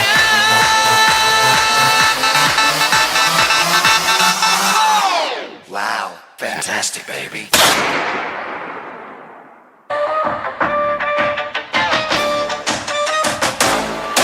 Yeah, something about when you come from the crowd that's so humble and high 갑자기 외교를 번쩍 건드려 이제야 포기해 왜 Nothing to us, one of you done up we come up from sun up to sun up so come out to play Want it away, we want it a million we kill it like really you want it okay Heels, nails, blade, mascara Fit check for my neck pump error Need to be my face, make it cute and savage Mirror, mirror on my phone, who's the baddest? Hello Knocking you out like a lullaby Hear that sound ringing in your mind Better sit down for the show cause I'm gonna show you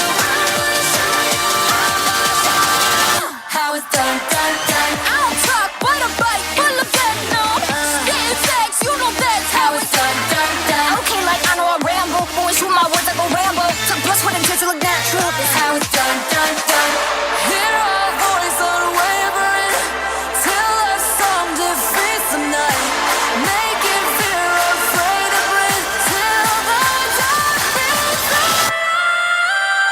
How it's done, done, done One run, we won the time Whole world playing our side Turning up is going down One trick show, yes How it's done, done, done We hunt you down, down, down, down We got you now, now, now We show you how tricks show, yes How it's done, done, done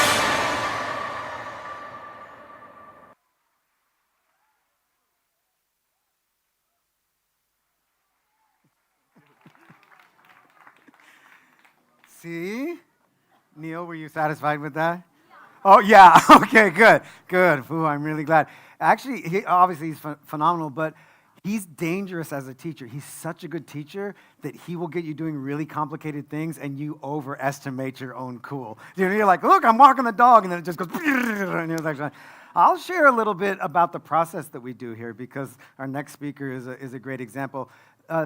These speakers get the ask, you know, will you come to Mumbai on such and such a date, like months before. And then they work with our speaker pillar team and they craft the things that they're coming up here to do for you. And they spend a lot of time on this. I'm talking 9 drafts, 10 drafts, you know. So our next speaker was in the middle of writing her thing and she said, I want to talk about this and I want to talk about this. And I said, okay, and what if you had to cut one of those? And she said, I wouldn't. And I said, but what if you had to? And she said, I wouldn't. And I said, but what if you know, it was necessary to do? She said, I care about them both. I'm talking about them both. She is an activist with a capital ACT. Please be prepared for the passion and the determination and the big founder energy of Diva.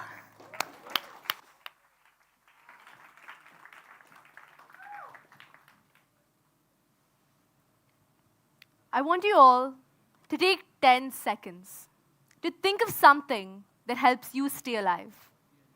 Food, water, oxygen, maybe? Now just imagine if even one of those things were suddenly stripped away from you. Would you survive? Well, this is the daily reality of over 1.2 million children diagnosed with an autoimmune condition called type 1 diabetes. For them, that missing piece is insulin. And without injecting it multiple times every single day, they cannot survive. I was 12 years old when we received the news. My younger brother, Surya, who was just 9 at that time, had been diagnosed with type 1 diabetes. He now faced daily insulin injections, not for a month or for a year, but for the rest of his life. I still remember that day. The ticking clock felt louder than ever. And when I watched my younger brother Surya prick his finger for the very first time, his hands trembled. Mine did too. Living with type 1 diabetes meant adjusting every second of your life around a condition with no cure. But we were the luckier ones. We had access to insulin and diabetes knowledge. Most children in India did not.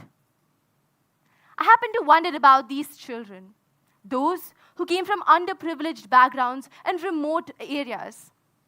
Did these families have any knowledge about how to manage the condition?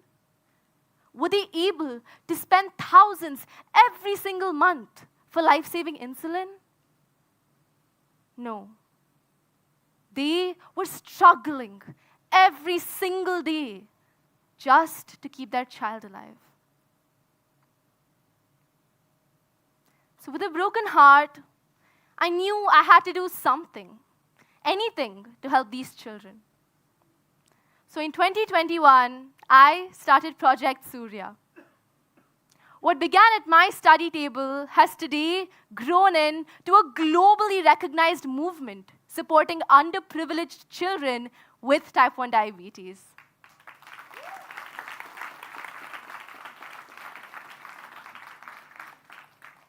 Young people joined us from across the world. And change through Project Surya was led entirely by teenagers like you and I. I still remember one of our very first diabetes education sessions in a small village school in rural Karnataka. 200 children under one neem tree. But when I asked them this question, how many of you have heard of the word insulin? Silence. This incident reminded me that diabetes education was the only way to aid with early diagnosis. Through Project Surya, we started organizing free medical health camps with the help of doctors where children and their families could learn how to manage their condition. Bit by bit, we started raising a small fund through which we started providing free insulin, syringes, and glucose strips to help these families. And eventually, we found ourselves advocating at the United Nations.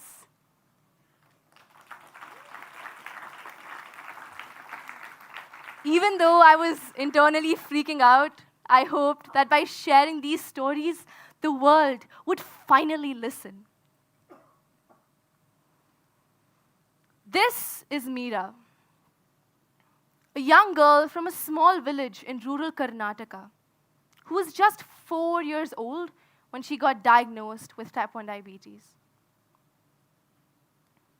Meera's father is a truck driver, barely earning enough to feed their family. And because they could not afford to spend so much money on insulin, she started skipping doses, rationing insulin. The result, you may ask? Meera lost a kidney before her 5th birthday. But through Project Surya, we have been providing her with insulin free of cost. And today, Meera is thriving, dreaming of becoming a doctor to help others just like her.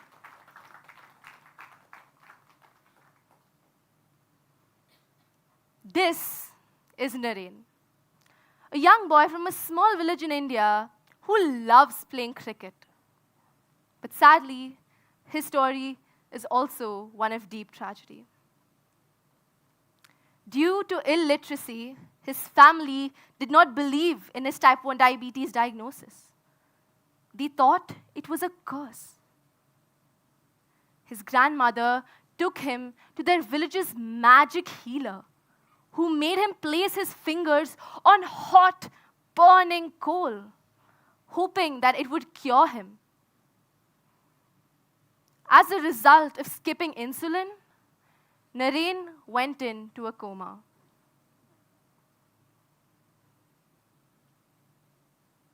But when we sat down with his family, with the help of a few diabetes educators, and explained the condition to them, they understood. And today, Naren is a star batsman who dreams of playing cricket for India.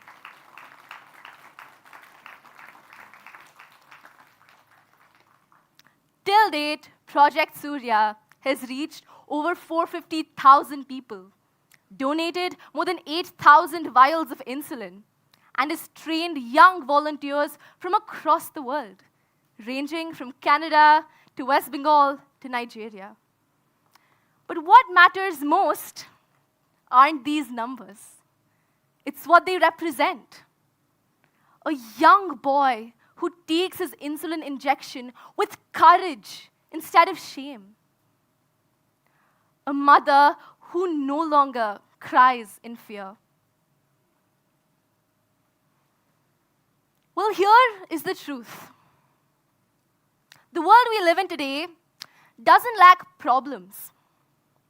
It lacks people who care enough to start. 13-year-old Diva did not start with an elaborate plan or a fancy blueprint. All I did was ask one question. How could I help children like my brother live their best life? So today, find your question. And go home today not just with inspiration, but intention to make the world better.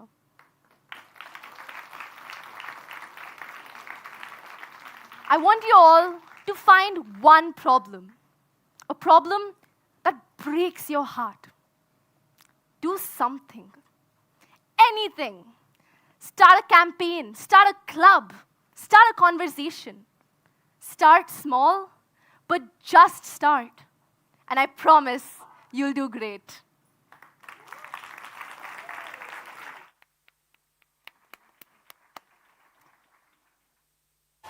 Welcome to Beyond Our Reality, a journey through parallel worlds, where we delve into the extraordinary. Episode 1 unveils the giraffe flamingo, a stunning hybrid that roams the savannah with grace and vibrant hues. In Episode 2, we ascend the flying pigs, charming creatures that redefine the skies with their harmonious flight.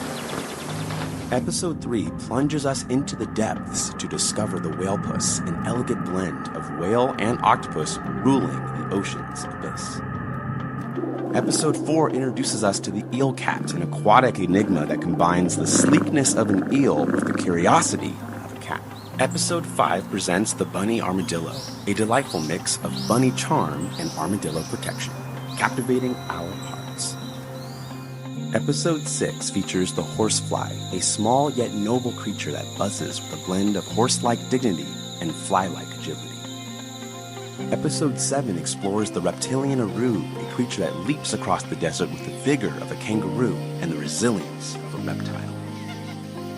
Our adventure culminates in Episode 8 with the fox crow, a fusion of fox cunning and crow freedom soaring through the forest's enigma. Join us on this mesmerizing journey through Beyond Our Reality, a journey to parallel worlds where the marvels of the unknown beckon.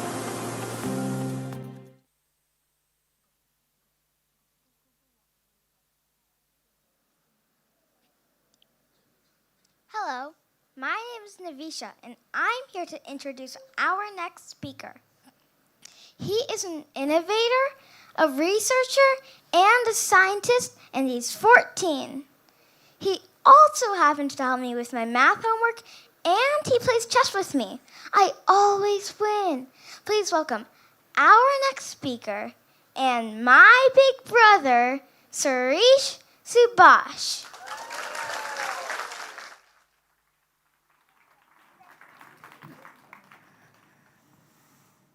Where does innovation start? Does it start in a lab? Not always, but it does begin with a question. And for me, that question was, is my food really safe to eat? Take a look at this apple. What do you think? Yeah. Looks fresh and healthy, right? An apple a day keeps the doctor away. But here's the twist. Though eating these fruits and vegetables can help us, they can also harm us. I learned that one ordinary morning over a bunch of grapes. So I went to the fridge and I grabbed a handful quickly. I popped them under the tap, and I was about to pop one into my mouth when my mom stopped me right there. Wash them again, she said. Ma, they look just fine. She shook her head, saying there were still some chemicals on them. What chemicals? Seriously, Ma? I just washed them. What could really still be on those grapes? That question stuck with me, and so I started researching. Then I found the culprit: pesticides. You can't see them or taste them, but they're still there. Odds are you had pesticides on your plate with your last meal without even realizing it. They're on 70% of our fruits and vegetables. And slowly, silently, they've been taking their toll. They've been linked to diseases like Alzheimer's, Parkinson's, and even certain cancers. That really scared me. If something invisible could be sitting on my food, hurting me, how would I ever know? Here's the reality. Right now, you either need to take your food to a lab, or you need to chop it up and add chemicals that make it inedible. That didn't sound right to me. But what if I could build something to help solve this problem?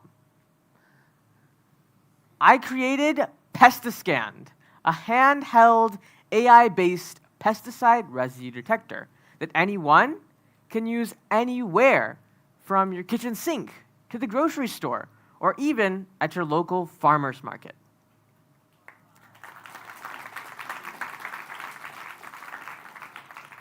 It works using spectrophotometry, and that's a technique where it bounces light off of our fruits and vegetables, and it measures how that light reflects back. And it does this using AI, finding the patterns in that light, finding those patterns that split cases with pesticides from cases without pesticides. And that lets Pestiscan figure out what chemicals are on the surface instantly, without damaging the fruit or vegetable. So here's how you could use Pestiscan. You just take Pestiscan, press it to your fruit or vegetable, and you tap scan. And within seconds, you get a result If there are pesticides present, like with this apple, you just wash again and check once more. If not, it's safe to eat. And so, just like that, we can protect ourselves from something we can't even see. Now, building Pestiscan wasn't easy. There were many setbacks along the way, but my curiosity kept me going, pointing me forward at every turn. Every challenge taught me something new. And here's what I've realized. The world doesn't just change through giant breakthroughs. It changes through small, meaningful questions and the journeys they take you on. Why can't humans fly like birds? The Wright brothers asked and built the first airplane. Why won't these bacteria grow right? Alexander Fleming asked and discovered penicillin. Just like them, I started with a question. My curiosity about a single bunch of grapes led me to create Pestiscan. So just imagine where your curiosity could take you. Especially today, because we have something extraordinary, AI. But the spark doesn't come from AI. It comes from you. AI can't help that spark grow into something even bigger. So together, your curiosity and AI can pave the way for all of you to change the world. So the next time you see an apple like this one, it's not just a fruit, but let it be a reminder to you that the next big innovation could start with your smallest questions. Right here, right now.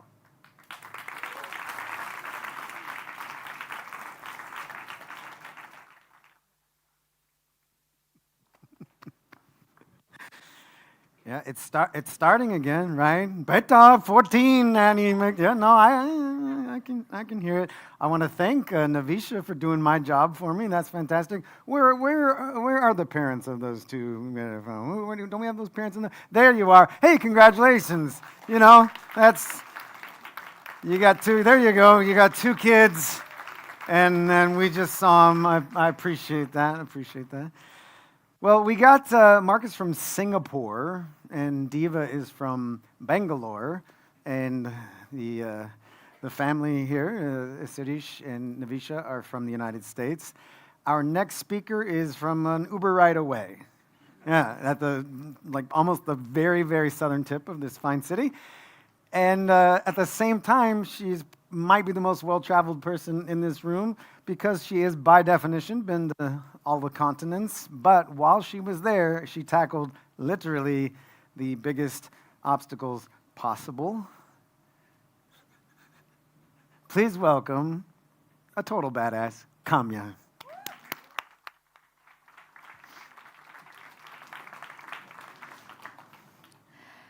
If I asked you to picture a mountaineer, what is the first image that comes to mind?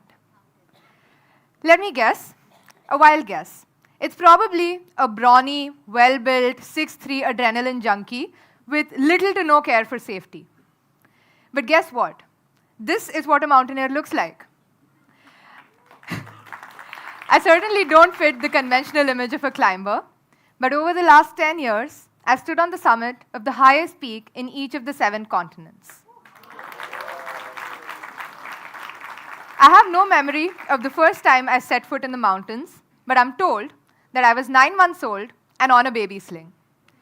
16 years later, I stood on the summit of Mount Everest, the youngest Indian and the second youngest female in the world to climb it from the Nepal side. But 99% of the time, people only see the summit, the records, the glamorous photos. But if there's one thing I've learned, is that the real Everest is the one we climb in our mind before we even step into the mountain. When I was 12, I traveled to Argentina to climb Mount Aconcagua, the highest peak in South America. But before I could get onto the mountain, I was dragged into a courtroom because of a change in the rule proceedings. What does a 12-year-old do when all of her hard work and dreams are brushed aside all because a judge thinks she isn't ready. I wasn't going to give in easily. For the next 2 weeks, we ran around a foreign country as the judge continued to delay the permit. Finally, on the 15th day, a new judge was appointed, and he, being a mountaineer himself, granted me my permit on the same day. But even then, the guides didn't believe in the frail young girl that they saw. On the 11th day, when winds picked up, they took advantage of a stop to warm my hands, misrepresented it as signs of altitude sickness, and forced us to turn back. But on the way down, I told my dad, "Dadu, we're not coming down because I wasn't ready. We're coming down because someone else misjudged me. I had traveled halfway across the world to be there, and I wasn't giving up then." And there I learned lesson number 1. Never let someone else be the author of your story. There will always be people who think you're too young or too small or too girly. But at the end of the day, all that matters is you, your hard work, and your dream. For those of you wondering whether or not I reached the summit, I climbed the entire mountain a second time and finally got there. When I came back from Aconcagua, I started training for my next climb. But things didn't go as planned. The pandemic hit and the entire world shut down. Suddenly, I found myself locked inside a 1,000 square foot apartment in the concrete jungle of Mumbai, and training to climb mountains felt impossible. But we evolved. I started training by climbing up and down the 20 floors of my building at odd hours of the night. It was monotonous, it was tiring, and it felt never ending. But most importantly, it was effective. It worked. And that was lesson number 2. Life never gives you perfect conditions. The best solution? Adapt anyway and keep going. In September of 2021, I was on what could have been my first summit above 7,000 meters. I was really excited for the expedition because for the first time, I was going to be climbing alongside people I had looked up to ever since I was 5 years old. At 5:30 in the morning of October 1st, we woke up to someone screaming from outside the tent, "Avalanche, get out!" We ran out of our tent barefoot, and I still remember the chaos, the confusion, and the wet snow wetting my socks. As the snow settled down, we thanked our stars and went back to sleep. But a few hours later, the news came. 5 climbers from the higher camp were gone. I couldn't wrap my head around it. I had just met them the previous night. People I had looked up to and admired, wanted to be like, gone in an instant. Suddenly, the mountain, which had always felt like home, felt cruel and indifferent. That was the 3rd Everest I climbed in my mind: grief and loss. And the lesson was this: mountaineering and life aren't just about getting to the summit. They're about confronting forces so much bigger than yourself and still having the courage to keep going. And then came the final Everest, Sagar Mata herself. After 6 weeks on the mountain, we finally got to Camp 4 at 8,000 meters on the 19th of May. Up there, way above the dead zone, the weather threatened to put a stop to a dream I had seen for the last 7 years. Winds of more than 100 kilometers per hour forced us to wait, and doubt crept in with every passing hour. At 3:30 the next morning, just as we were on the verge of accepting our fate, we were told that the winds were expected to die down and that we could leave. But such a late start was unheard of on the mountain. It was a risky decision to take. But we trained for this, so we trusted ourselves and started out on the summit push. I was feeling strong and was soon ahead of the rest of our team, just me, my Sherpa, and the wind. 3 hours in, we found ourselves on a ridge and I was thirsty. So I reached out into the inner pouch of my downsuit to take out my water bottle, only to find that my zipper had ice on it from my condensed breath. As I took off my glove to break the chunk of ice, a gust of wind came in and took my glove, the only source of protection for my hands, all the way down the slope. I saw the orange blob falling down and thought, my climb was over. Climbing on without my glove would mean a short frostbite. But my Sherpa, Lakpa Dai, looked unfazed and motioned at me to keep walking. I was confused, but I decided to give myself 15 minutes to see what he had in mind. And so I put my hand into my armpit to keep it warm and started walking. 15 minutes later, we got off the ridge. Lakpa Dai turned around to me and gave me his mitten, something most people would never do in a dangerous situation like that. He led me wearing just a pair of fleece gloves. That afternoon, I stood on the summit of Mount Everest against all odds, wearing 2 different pairs of gloves on either hand. And I realized that I never would have gotten there alone. Every single person, from my parents to teammates, Sherpas, complete strangers, and even the mules that brought my bags up to the base camp, got me to that summit. And that was lesson number 4. No Everest is too high if you have people around you who believe in you and your dream. Because while the mountain might seem deserted, you're never truly climbing alone. I certainly have many Everests that I'm yet to climb, and you do too. Because each one of our mountains is out there waiting for us, and the lessons have only just begun.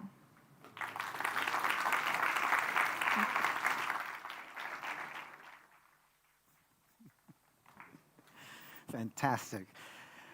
Well, Kamya's our last speaker, but certainly not the last dynamo to take this stage. And remember, you can also do this. You can do your own talk, really. We've got that little circle that I mentioned before. It is just right outside. That's the Idea Big Stage at Muso, right out there. Don't say Muso or it'll get lost, because people won't go, what is that, right? Okay?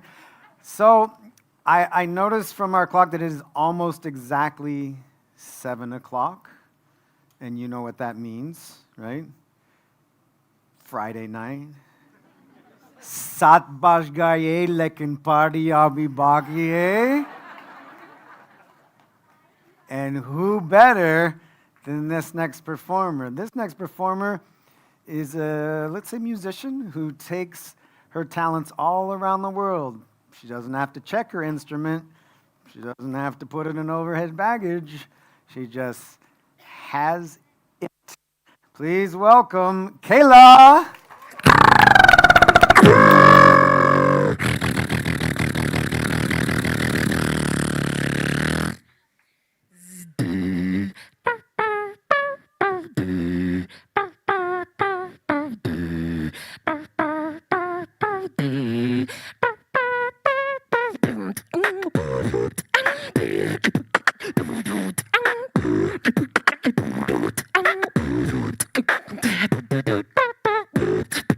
When you're on your bong, but nobody else to go.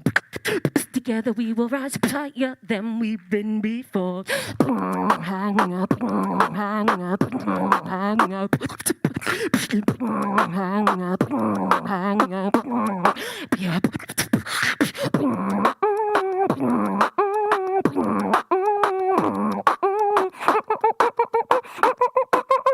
Higher than we've been before.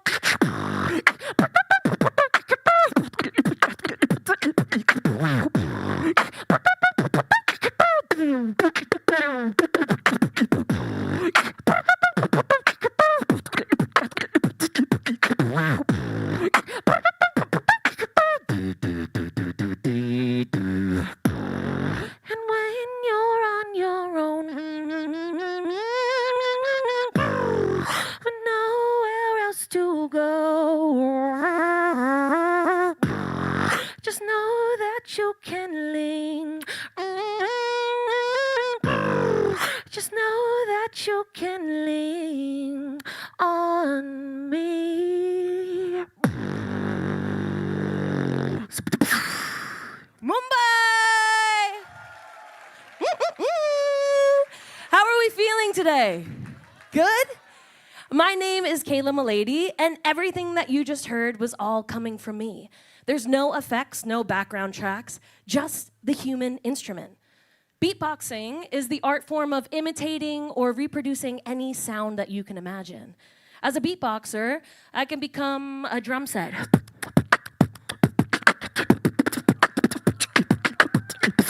As a beatboxer, I could become a bass guitar. As a beatboxer, I could become a trumpet. Any sound I imagine, I can recreate. And the coolest thing about this is everything that I am doing with my voice, you can do too. And I'm going to prove it to you by turning every single person in this room into a beatboxer. I know. Now, whenever I tell people that they're about to beatbox, I get two types of reactions. Those who cannot wait to try it, and those who start immediately looking for the exit. I see you. You're literally nodding your heads. I know. There's someone literally trying to leave right now. But remember this. No matter how you feel, every single voice in this room belongs. Because your voice isn't just sound. Your voice is the most powerful tool that you have. At our best, our voice has the ability to lift people up, right? It has the ability to make someone laugh. It has the ability to share appreciation or offer understanding. But at our worst, our voice has the power to hurt, to divide, and say things that once we say them, we can never take it back. Our voice is our great responsibility. It's one that asks us every single day, how will we choose to use it? Will we stay quiet when we have something really important to say? Will we let fear hold us back when we see that something isn't right? Or will we use our voice to connect with others, to ask for help, or share our goals out loud? Because friends, the truth is, finding this confidence in our voice, it's not something that we're born with. It's something that we build. So together, let's take one big step forward in building that confidence and doing something we've never done right here, right now. Are y'all ready? Yeah. You see, to become a beatboxer, it's just 3 simple sounds that you need to learn. The first sound is called the kick drum. Everyone say kick drum. The kick drum is that big round drum that the drummer kicks with their foot, and if I beatbox it, it sounds like.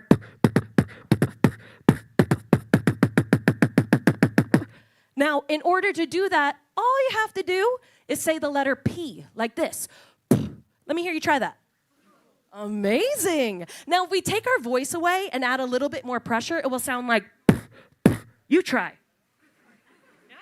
Now, repeat after me. Go. Now you. Back to me, go. Now you. Back to me, go. Now you. Yeah. Everybody say, yeah. That's your first beatbox sound. Your second beatbox sound are the hi-hats. Everybody say hi-hat. Yeah. The hi-hats are 2 cymbals that open and close. If I beatbox the hi-hat, it sounds like. Now, in order to do. Yeah, you guys are already doing it, right? In order to do that, you just need the letters T or S. So everybody say tss. Say tss, tss, tss, tss. Now you. Back to me, say tss, tss, tss, tss. Now you. Back to me, say tss. Now you. Back to me, say tss, tss, tss. Now you. Everybody say yeah. Your third beatbox sound is the snare drum. Everybody say snare drum. Ooh, the snare drum is a big metal drum with metal wires on the bottom. And if I beatbox it, it sounds like. Now, I do that by saying the letters C or K. So everybody say. Have you guys done a beatboxing class before? Oh, that's pretty good. So everybody repeat after me. Say. Now you. Back to me, say. Now you. Back to me, say. Last time, say. Now you. Oh, yeah. So I think we're ready for the next level. Do you agree? Then what I'm going to need is everybody's help. But to start, I need just the left side of the room. Just the left side. Can you say, oh, yeah? Yeah, so my left side, you're going to become my kick drum, okay? So I need you guys to go like this. Now you. Keep it going. Keep it going. Amazing. Keep that going. Now the middle, you're going to be my hi-hat. So you're going to go like this.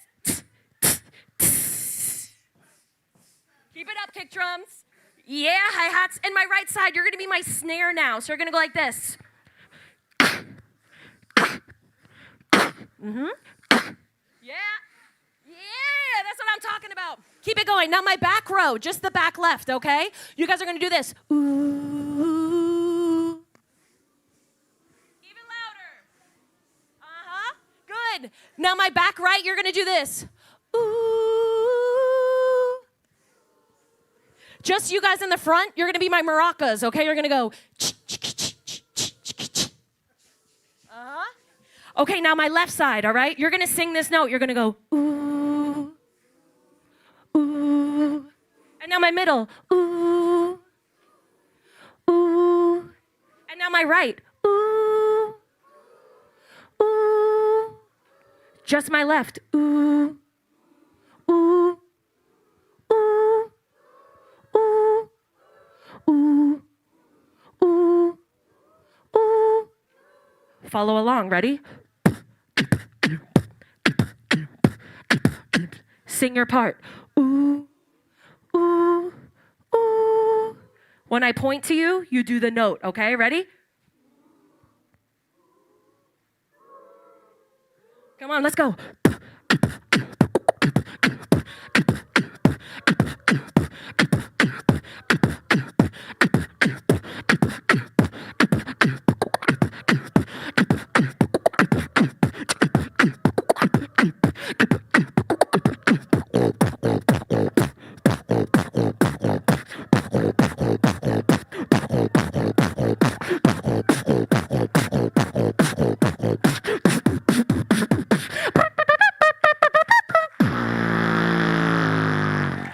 Make some noise for yourself, Mumbai!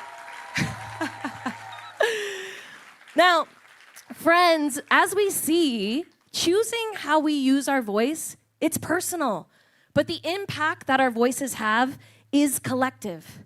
Having the courage to be heard, it doesn't just change your life, it has the ability, like these speakers today, to change the entire world.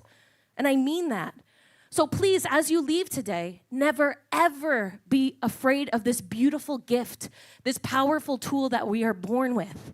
Instead, get out there in the world and make some noise. Thank you so much, everybody.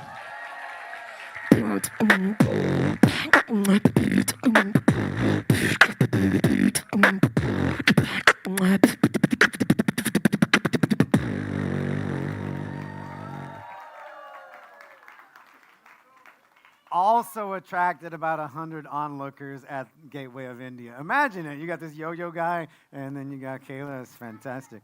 What'd you say? Yes, yes, you're right. Marcus, the yo-yo guy. I got you, dog. Good job. Yeah. Who's the name of the guy in the Statue of Unity? Yeah. Sardar Patel. What? How many states are there in India? You don't know, but you know the yo-yo guy. All right, who's limited now, bruh? Okay, thank you so much. Okay, look, we have all these passions that came out here on this stage, and whoa, right? It's a lot. And it would not be possible without I'm going to say an overarching, I'm going to say a master passion, okay? So take all of that and then go up the tree to just a guy with a heart of gold and an idea that this could happen in this fine city. I do a lot of stuff with TED. I have for 20 years, and I will tell you that this guy is he's a BFD in my opinion, right? This guy is a big deal in the TED world. He has made this event, the TEDx Gateway that we do, important for the city of Mumbai, important for the state of Maharashtra, and important for the country of India. He is just mera solid dost. Please welcome Yashraj Akashi. Thank you.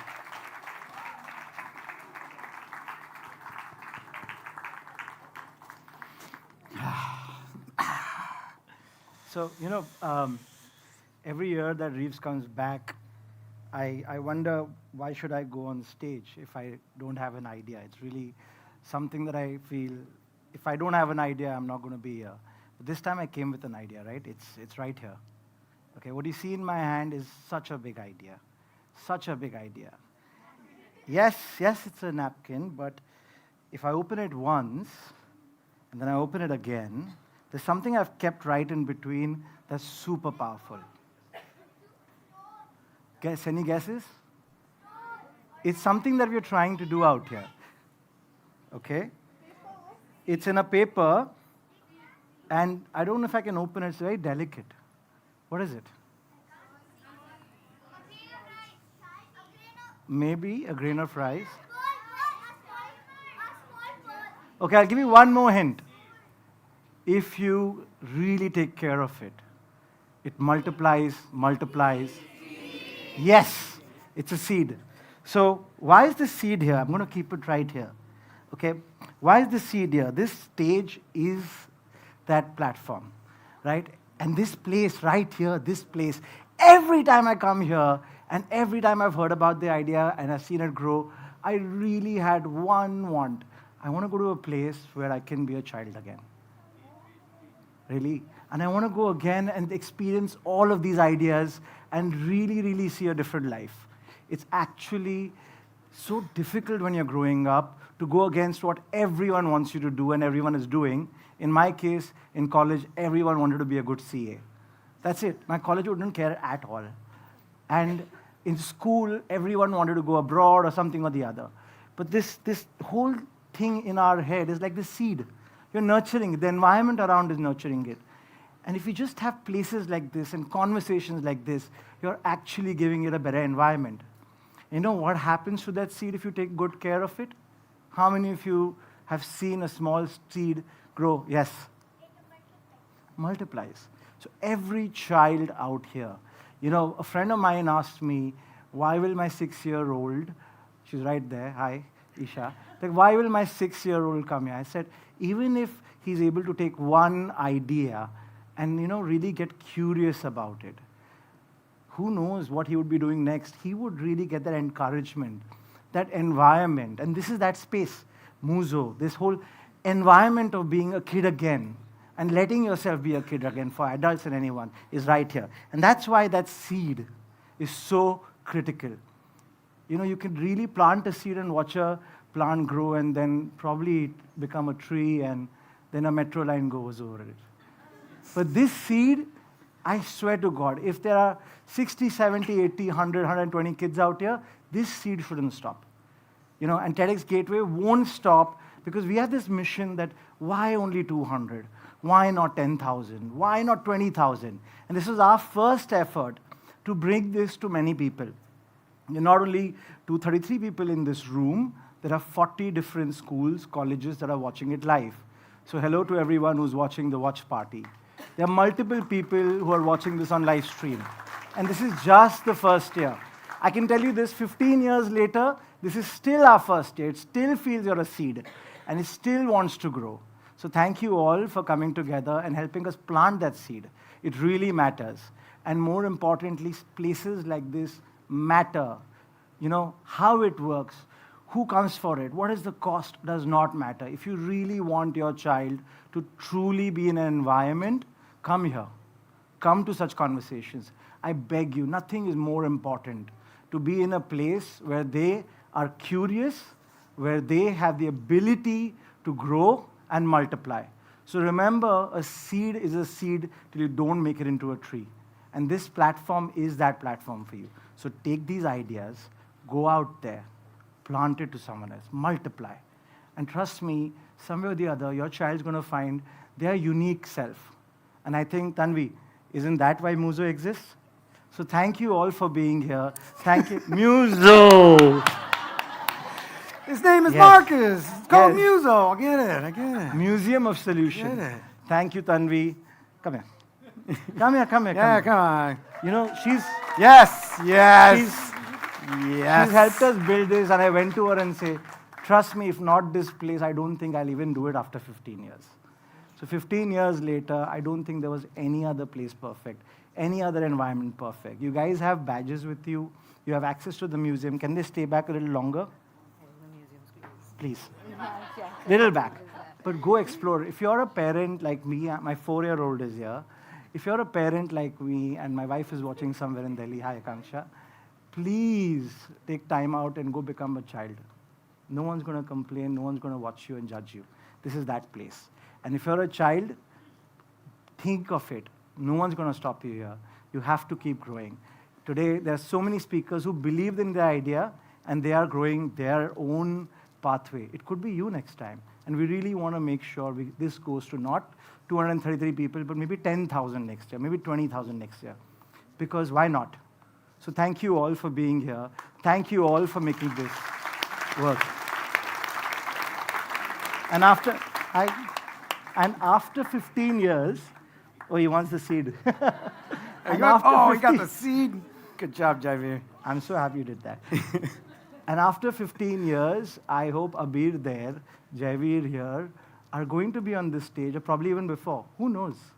Who knows? Who knows? But trust me, this country needs this more than anything. We don't need weapons. We don't need fights. If the only true progress we can have is for our children to get a better future, a brighter future, and hundreds of places like the Museum of Solution, I really think that should be the number one mission for us as a country. Thank you all for coming in. Thank you. Thank you. And so this is not alone. There are others who planted this seed. I want to thank them. Can I? Lots of others. Yeah, I know. So quick thank you. We can't have all the team members here. Can I have the team slide, please?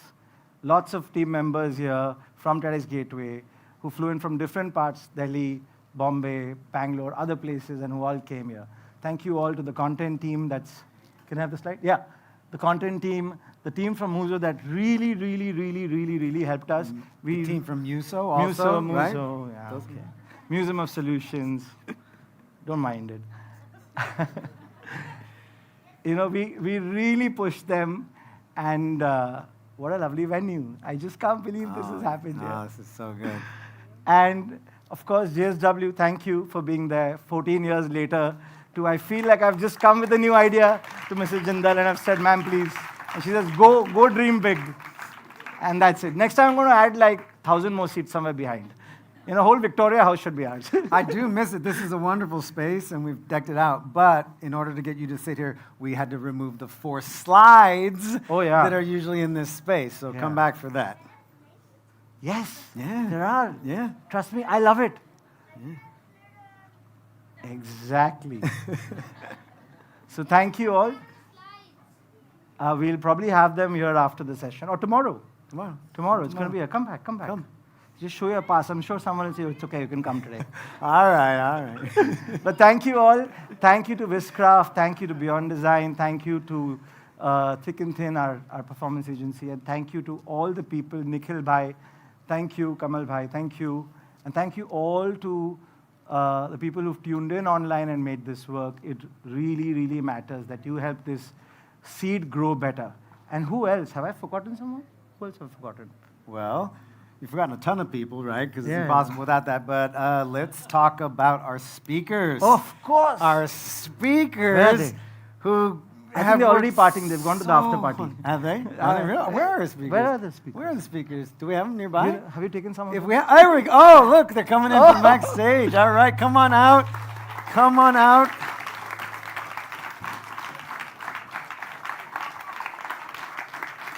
That was 8 minutes. 8 minutes. I'm going to win. And the person who puts all this together and makes it available to you in a fun time on those hard seats, and you can really bear it, is Reeves. Oh, thank you. Thank you, my friend. I hope he grows younger and younger, or maybe a better tree and has many others growing around him. Well, I've got, Jaivir ka Uncle Ji. Yes.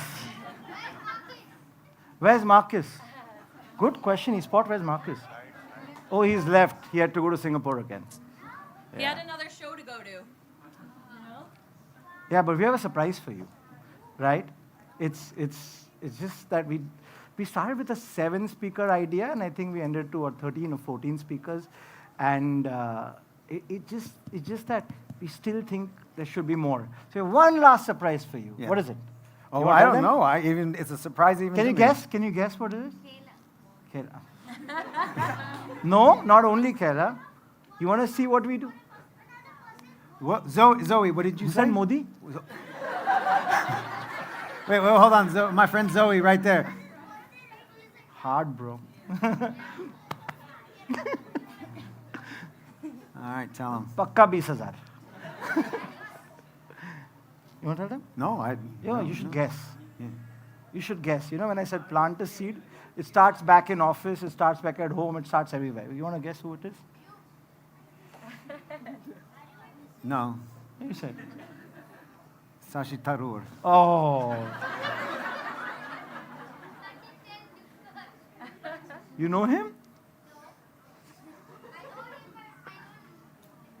You know, the other day I was asking the speakers, have you heard of hotmail.com? And Sia just said, oh, no, that's like, no, hotmail, the email.com. They don't know. None of these guys know hotmail.com. How many of you know hotmail.com? Right? We are all obsolete. We are all obsolete, gone, fax machine. Obsolescent, maybe. Yeah. But okay, one of them is Kayla. Kayla, can you come up? Hello, friends. So, the coolest thing about beatboxing is that there's beatboxers from all over the world. And the coolest thing about TED Gateway is there's actually another beatboxer here today.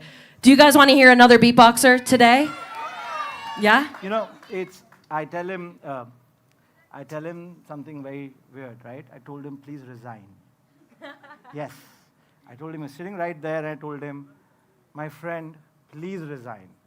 Please do not do what you're doing in our office. Resign and do this. And you need to tell me if I should accept his resignation or he should be encouraged to. So you want to introduce him? Yes, please. So not only is he going to blow your mind right now, he actually helped make this event possible today. So everybody, can you stomp your feet for me? Can you clap your hands and make all the noise in the world for India's very own Chacha?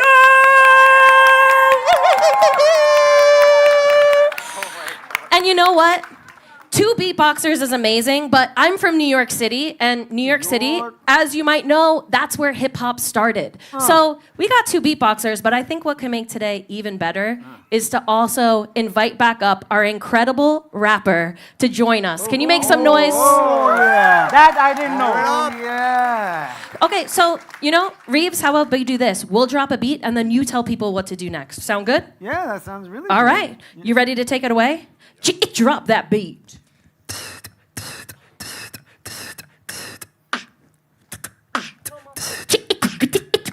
Come on.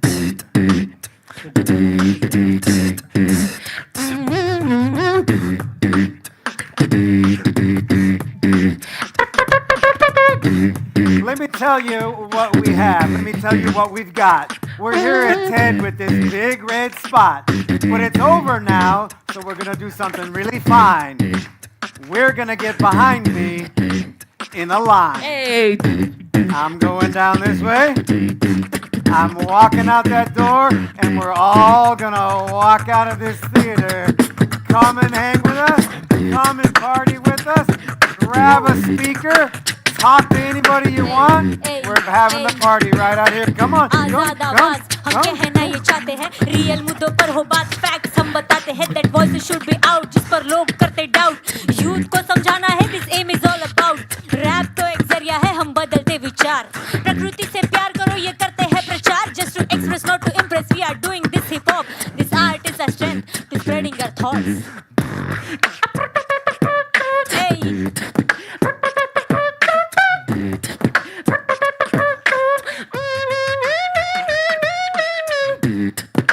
Thank you, everybody.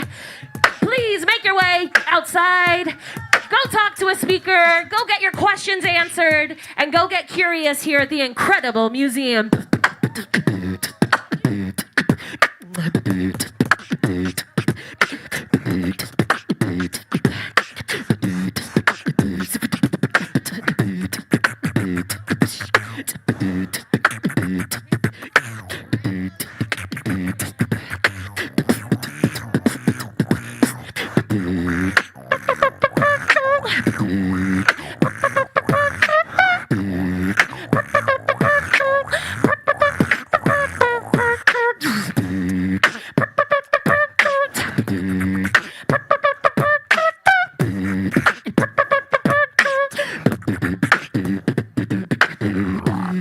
Oh, come on, make some noise. Oh, come on, girls and boys. Come on, make some noise. Come on, boys and girls.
Come on. Come on.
Oh, yeah.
some noise, y'all. Thank you so much. Make some noise for everyone who made this happen. And please, talk to the speakers. They're amazing. They have a lot to say. Go find them in the hallway, and we'll see you out there. Thanks, y'all.